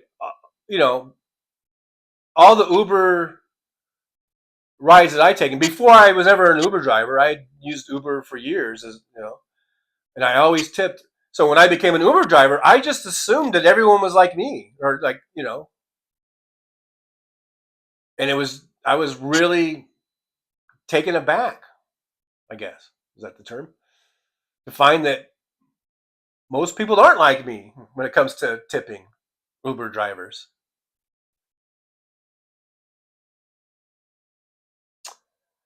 Tom Bias says Republicans still refer to Soros as a Democratic donor and chide the Dems on that nonsense without regard to Elmo. Yeah, it's almost like they ignore the fact that Elmo is the richest man in the world. And that somehow this 90-something-year-old Soros is like this, big ringleader or something.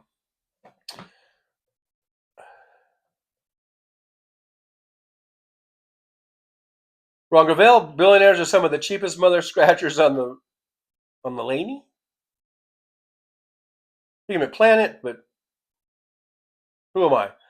AM says, is the cab company charging a booking fee? I know Uber does, which is a turnoff. I don't think so. All I know is I get 39% of the fare. Josh says, food delivery gets tipped. They know where you live.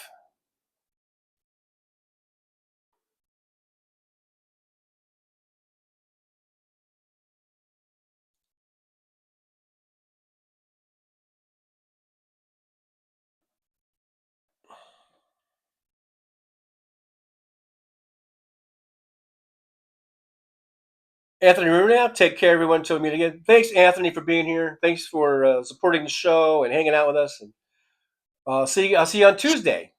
That'll be our next scheduled live stream. Anthony Gravel says the sad fact about these billionaires is most of them are divorced, estranged from their kids, married to trophy wives who don't love them. Bezos' ex-wife got half his wealth and donated a lot of it. Yeah, I remember hearing about that. Josh, TJ, any additions to the collared shirt collection? Not yet. Although I was on the Fanatics website last night and I was looking at Dodger polo shirts and collared shirts, and I do have 3 of them on my checkout thing. I just haven't pulled the trigger yet on that.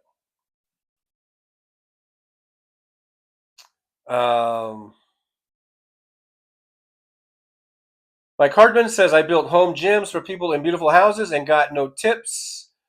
then I'd spend 15 minutes building an exercise bike for an elderly woman and get a $20 tip.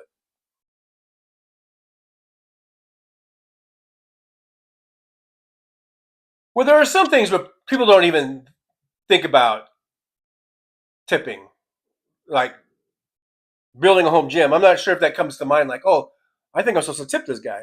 But I'm just saying it's kind of ingrained, at least in my generation, that you tip waiters and waitresses and you tip cab drivers. That was really ingrained in an early age with me. As far as tipping someone who's building a home gym, I don't know if that would even cross my mind. I'm just thinking, hey, I'm paying the guy to build the gym.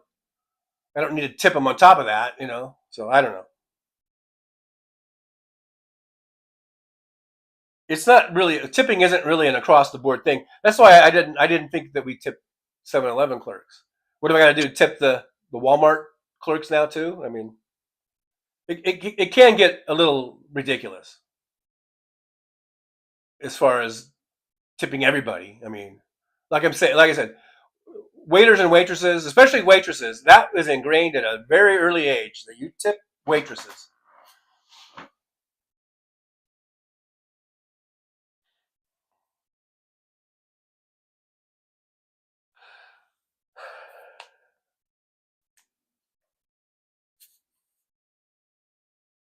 James Williams, what is that number that is enough? You will never have to do anything about anything you want. I don't know what it is. I guess it's different for everybody. But if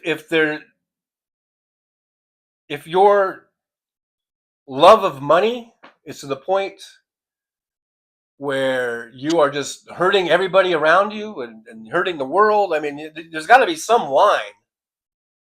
And if you can't see it, then it's got to be brought to your attention.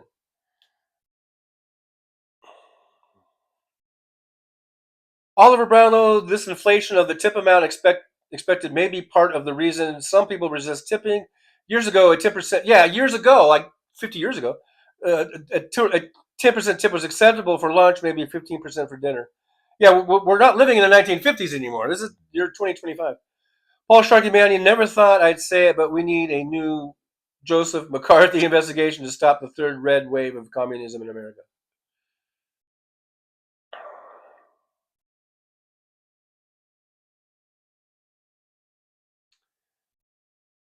What we need is to stop voting for fascists.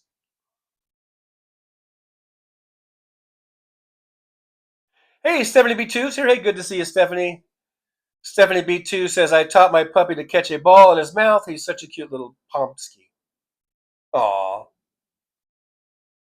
That's nice. Ron Gavel says, in the first Gilded Age, the billionaires at least built art centers, libraries, cultural centers, hospitals, and schools. The current bunch just hoards.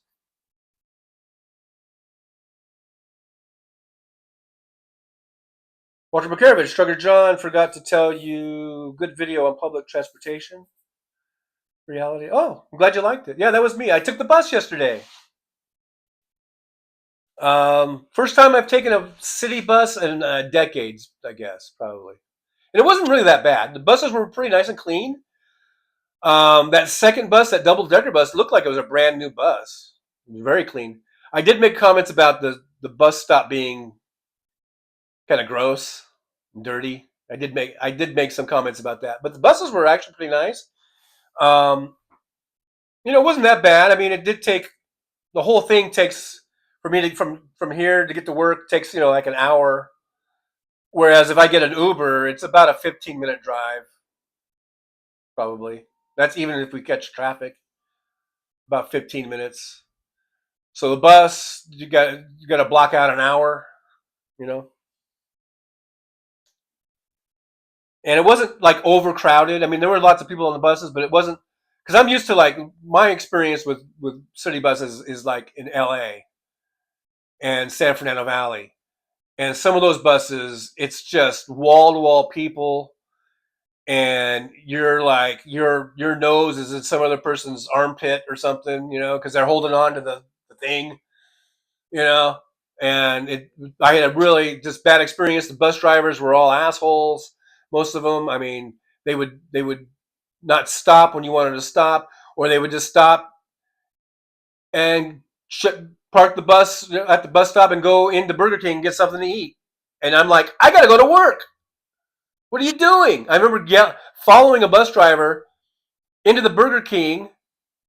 I'm like, what the fuck are you doing, motherfucker? I gotta be to work.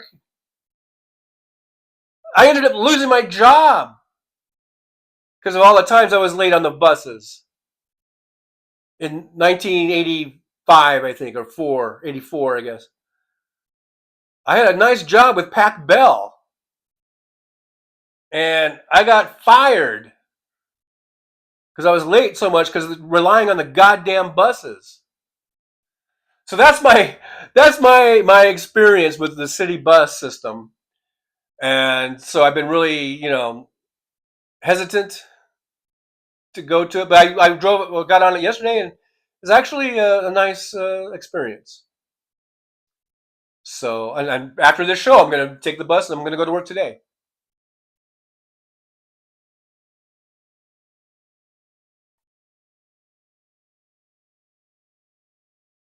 Alvaro Brano, today people are offended if they don't get a 20% tip, and tips are expected even in situations like buffets where you are literally serving the food to yourself. Well, I might sound like I'm contradicting myself, but I don't really give a fuck if someone gets offended if I don't leave a good enough tip or whatever. Just be grateful for the fact that I left a goddamn tip. That's the way I look at it. Because I will tip less if it's a walk up, or if I'm doing half the work. You know what I mean? If I'm getting my own food and so I will tip less. Generally speaking. It just kind of depends, I guess. Nick Rich, tip your bank teller. 72, my local 7-Eleven has new owners and they almost doubled the prices. They are not getting a tip from me on top of that. Nick Rich, I tip my dog groomer. Yeah. I tip my hair cutter person. Right? That's another thing that was pretty much ingrained. Okay, waiters, waitresses, cab drivers, and like barbers and hairstylists. That was ingrained in me. You tip those are the ones you tip. There's probably a couple more in there, but Oliver Brownlow, and of course, high-end restaurants will automatically put a large tip on the bill, even if you got poor service. Well, if you got poor service, then you need to speak to the manager and say, look, you need to take this tip off, or you need to reduce something because we got really horrible service. That's what you do. Scott H., President Trump is the best president ever. Scott H., I hope you're just being sarcastic. Ron Gravel, I was called a commie for being Canadian. Josh, at a bar, I tip $1 per drink, but 20% if I'm getting food. Well, see, that's fine. I think that's fine.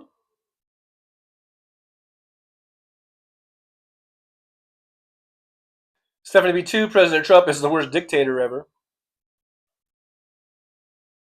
He can't even dictate right.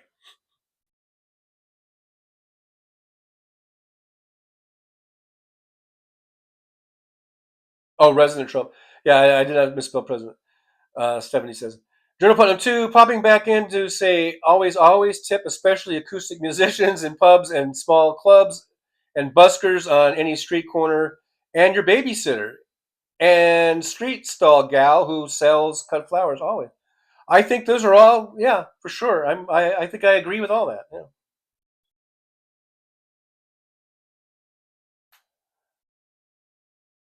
Ron Gavell, exactly, Bonnie. You call a Canadian a commie, and it's a compliment. There is a Marxist party in Canada and an actual Communist party, too. It's all about sharing the production of labor equally. We have a Communist party here in America, too. 72, that's okay. Scott is helping Trucker John's algorithm. James Williams, Monopoly was fun when everyone played by the rules. I remember the two remaining players making deals to keep the game going. Big Dog, damn, did I miss the troll? The troll was just saying that President Trump was great or something. Catherine Asleep 79, that's a really bad bus experience for it to cause you to lose your job. Well, it was over time. It was like over, because I was still a probationary person, and it was over a few months, a couple months or something. And yeah, I blame the RTD. All these years later, these 40-some years later, I've not forgiven the RTD.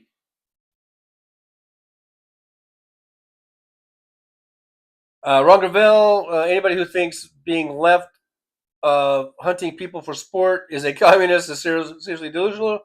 These 70-year-old slurs are pretty threadbare at this point.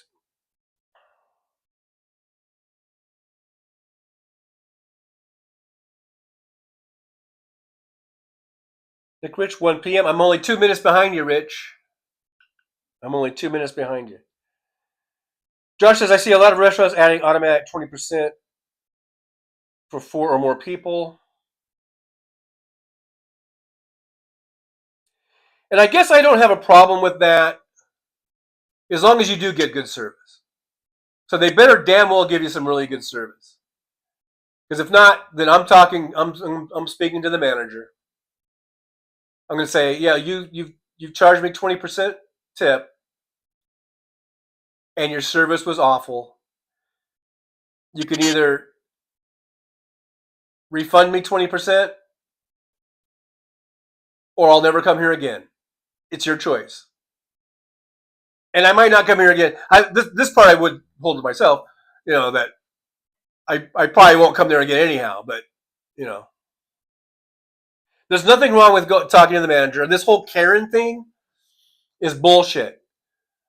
To where now, like even my kids, who are in their 20s, are grown, but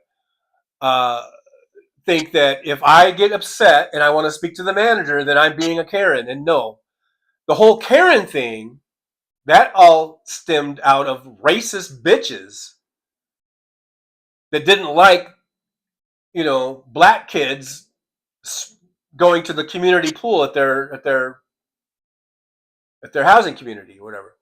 That's where the Karen thing is. There's a racist element to it. You're being a Karen because you don't know why these black people are here. Okay, that's the Karen thing. Not me asking to talk to the manager because I got shitty service, or because whoever it is I'm dealing with can't address my issue. So I need to go above you. I need to go to your boss and talk about this. That's not being a Karen. Just wanted to clear that up. I just wanted to get that off my chest. For anyone who might be, thinking that. Melissa Berczynski, hey, Melissa, good to see you.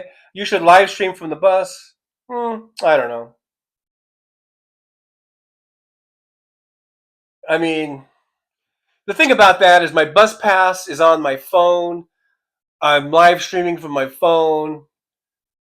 I have to take two different buses. So in order to do the live stream, I would have to stop, and it would stop when I bring the bus pass up on my phone. So I just don't think it would work very good.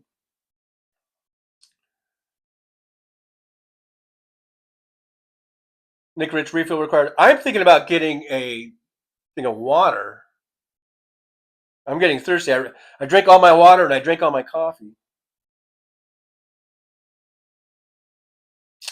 Paul Sharky Man, you gotta go, TJ and Trucker Muckers. Take care of yourself. Thanks, Paul. Thanks for being here. I do appreciate you coming on in and hanging out with us.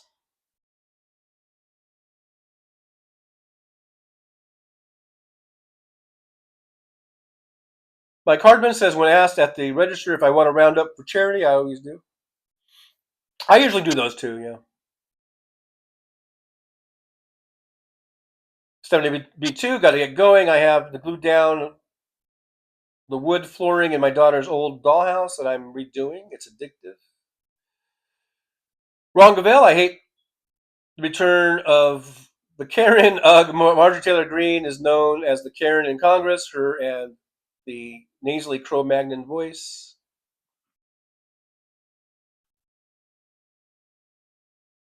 Catherine's Leap, 79. Catherine's Leap, 79.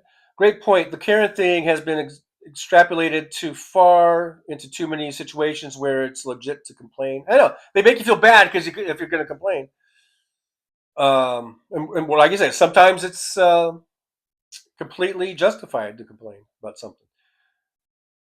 Anyhow, Aaron West is reminding everyone we got channel memberships, the super chats. You support the show by liking, subscribing, and buying me a coffee. Thank you for doing that, Aaron. Big Dog says, thank Josh Ron. So I procrastinate all week, and a lot of it being lazy requires payment eventually. 72, Ron, I wish it was much bigger one that I'm putting all the kind of accessories. Oh, about the dollhouse thing. Also, virtually none of those people were named Karen. I thought the whole meme was very harmful because it demonized innocent people who just have to be named Karen. I know. But that's just the way it is. This is like John. John's a prostitute and John's a toilet. And also, it's a name, people. Certain people have their name. Anyhow, so that's just the way it goes. I just want to let everyone know. I just want to say to everyone who has come on here and participated, thank you so much. You guys are awesome. Just remember to subscribe if you haven't subscribed yet, and let's try to get other people to subscribe if you can. Coerce people if you have to. Kidnap people and tell them, I will not release you until you subscribe. I don't know. Do what you got to do. Trying to get to 4,000, so let's do that. Let's get the subscriptions up. But you guys are awesome. Thank you all so much. Thank you, everybody. We've had who do we have for our fan funding today? Aaron West, member for 11 months. Thank you. You get a thank you. You get one of those thank yous. Michael McAndrews with a $10 super chat. Thank you, Michael McAndrews. Also a member for 12 months. So that's another thank you very much. Ron Gavell became a driver. Thank you so much, Ron Gavell. Anthony Reminiak, $5 super sticker. Thank you, Anthony Reminiak. You guys are awesome. And everyone who was just here today and was subscribing and hitting the thumbs up button, and if you made a comment and participated in this chat, you guys are all greatly appreciated. There's no favorites. I'm not playing favorites. I love y'all equally. You guys are awesome. So thank you so much. Don't believe any of that bullshit. Trucker John's got favorites. Don't let him fool you. Trucker John's full of shit. Yeah, when we're off the air, he tells me who he likes and who his favorites are, and so. But you'll never get it out of me. I'll never tell. All right, so don't even try. Don't even try to get it out of me, because unless you, I don't know, have a cup of milk that you're gonna dip me into. I might. That's my kryptonite, I guess. So, but yeah, Trucker John, totally full of shit. Because what can I say? What can I say? I'm not telling you something you guys didn't already know, right? Right? We all know it. You know it. I know it. Trucker John is just. What can I say? He's just full of it. Totally full of it. So when he says there's no favorites, don't believe him. He does have favorites. All right? It's just human nature, I think. Like between me and Paul, the purple bearded guy, who do you think he likes better, huh? This guy. That's who he likes better, right? Yeah. Well, I don't know about that. It may be. You know what? I don't even care. I don't care if Trucker John likes you better, Tough Cookie. I don't really care. All I know is I love being on the show. I love Trucker John. I love all you guys out there. And I hope everyone has a great time and that we somehow get through this. That's all I'm concerned about. I just want us to get through these tough times. These are tough times. So I hope that people come onto the Trucker John channel and, I don't know, can commiserate and can kind of let things out, kind of vent a little bit, maybe kind of just not think about certain things, whatever. We do a lot of stuff here. So I just hope that we spent 2 hours and maybe we took our mind off some things, but I don't know. So as far as favorites go, who cares? Who cares? Tough Cookie. Come on, man. You're better than that, Tough Cookie. You're better than that. All right. Anyhow, guys, thanks for being here. Oh, I did just sort of like a Carol Burnett thing, didn't I? Is that what she used to do? I don't know. But anyhow, guys, so thanks for being here. I'll see you guys. Me and Tough Cookie and Trucker John will be back on Tuesday, 9 a.m. Pacific time, right here on YouTube. So don't forget, we'll be here. Whether you're a favorite or not, just make sure you come back. All right. Well, thank you, Paul. At least Paul, the purple beard guy, is kind of reasonable. Tough Cookie, he's a tough one, man. He's a tough cookie. That's why he's called Tough Cookie. But apparently he's afraid of the milk. So if you ever need to defeat the Tough Cookie, just have a glass of milk handy. You know what I mean? You know what I mean? Do you know what I mean? Do you know what I mean? Do you know? Josh, we demand purple eyebrows.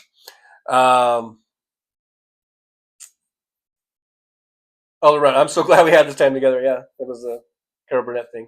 Purple glasses. I should get some purple glasses. Yeah, that'd be a good touch. I could do that. I don't know about the purple eyebrows, but All right, guys. Anyhow, thanks so much for being here. Thanks for hanging out with me for these 2 hours and 3 minutes. I do appreciate you, each and every one of you. No favorites. No favorites. Tough Cookie. F you. Thanks for hanging out. We'll be back Tuesday, 9 a.m. Pacific time. The good Lord willing and the creek don't rise. We'll be here on Tuesday. Maybe I'll put out some more videos. I don't know, taxi videos, bus riding videos. Just the normal stuff that I do. I'll do what I do. I keep doing what I do. So we'll see you then. Hey, I see Robert Perez. Did you just not get here, Robert? Were you here earlier? Anyhow, that's it for now. But remember, in the show, words of wisdom. Trucker John, words of wisdom. Get your pencil. Get a pad, piece of paper. Write this down. You might want to make a plaque out of it or something. You might want to frame it. I don't know. But these are gold. There's golden words of wisdom here. So make sure, get ready to write. Okay, are you ready? Okay, here we go. So, Trucker John, words of wisdom for today. Just remember that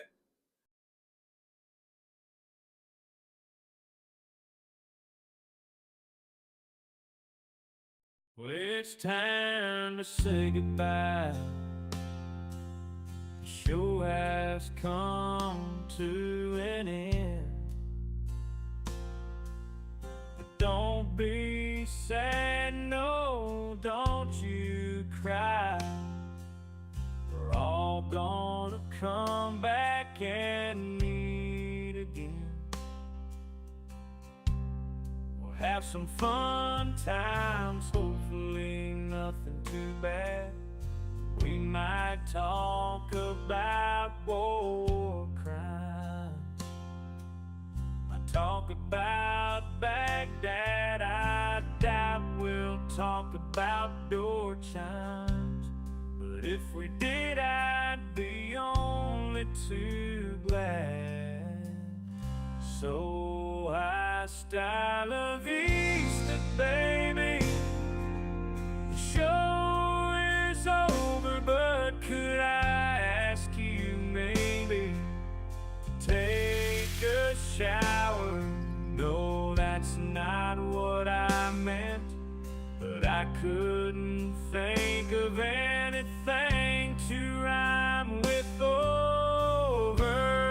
Now my whole rhyming scheme is all screwed up. Oh shit, I should have stuck to truck driving, who I try to kid. At least when I was out there driving, I could handle a skid. But doing this live stream, baby, has been a real kid. So I hope to see y'all again right here on the Trucker John live stream. We're gonna do it again and again, right here in the Trucker John live stream. Yeah, the Trucker John live stream. We're gonna come back and do it all again. No, this ain't no dream. This is where we win, right here on the Trucker John live stream. No, it's time to say goodbye. The show is coming in. Don't be sad, no, don't you cry. We're all gonna come back and meet again. Trucker John, on the road he rides, live streaming all through the nights. From politics to pop culture he speaks.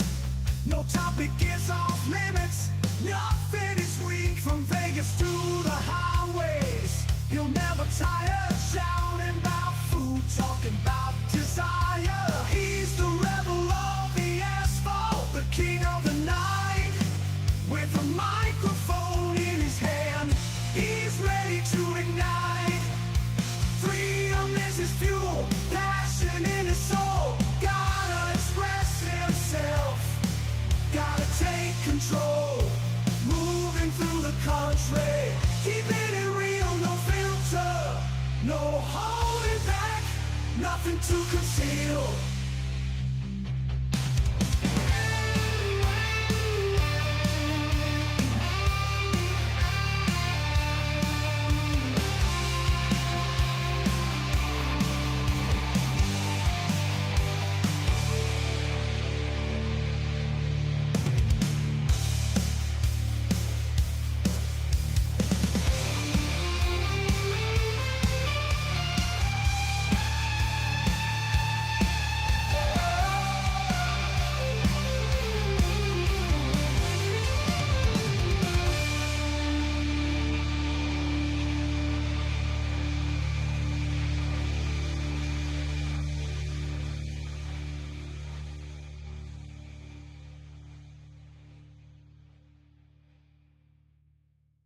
Rolling down the highway in my rusty old rig. I'm a retired trucker, but my spirit's still big.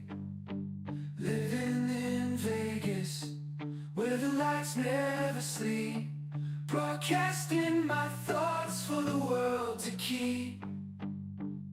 From politics to pop culture, I've got it all. Sharing my views, no matter how big or small.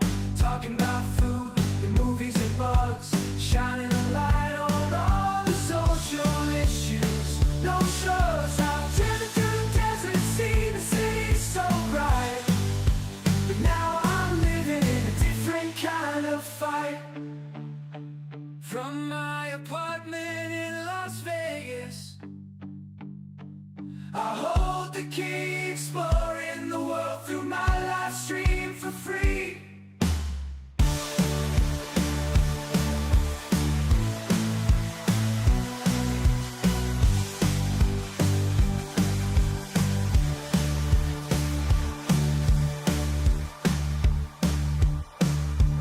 Apartment in Las Vegas, I hold the key, exploring the world through my live stream for free.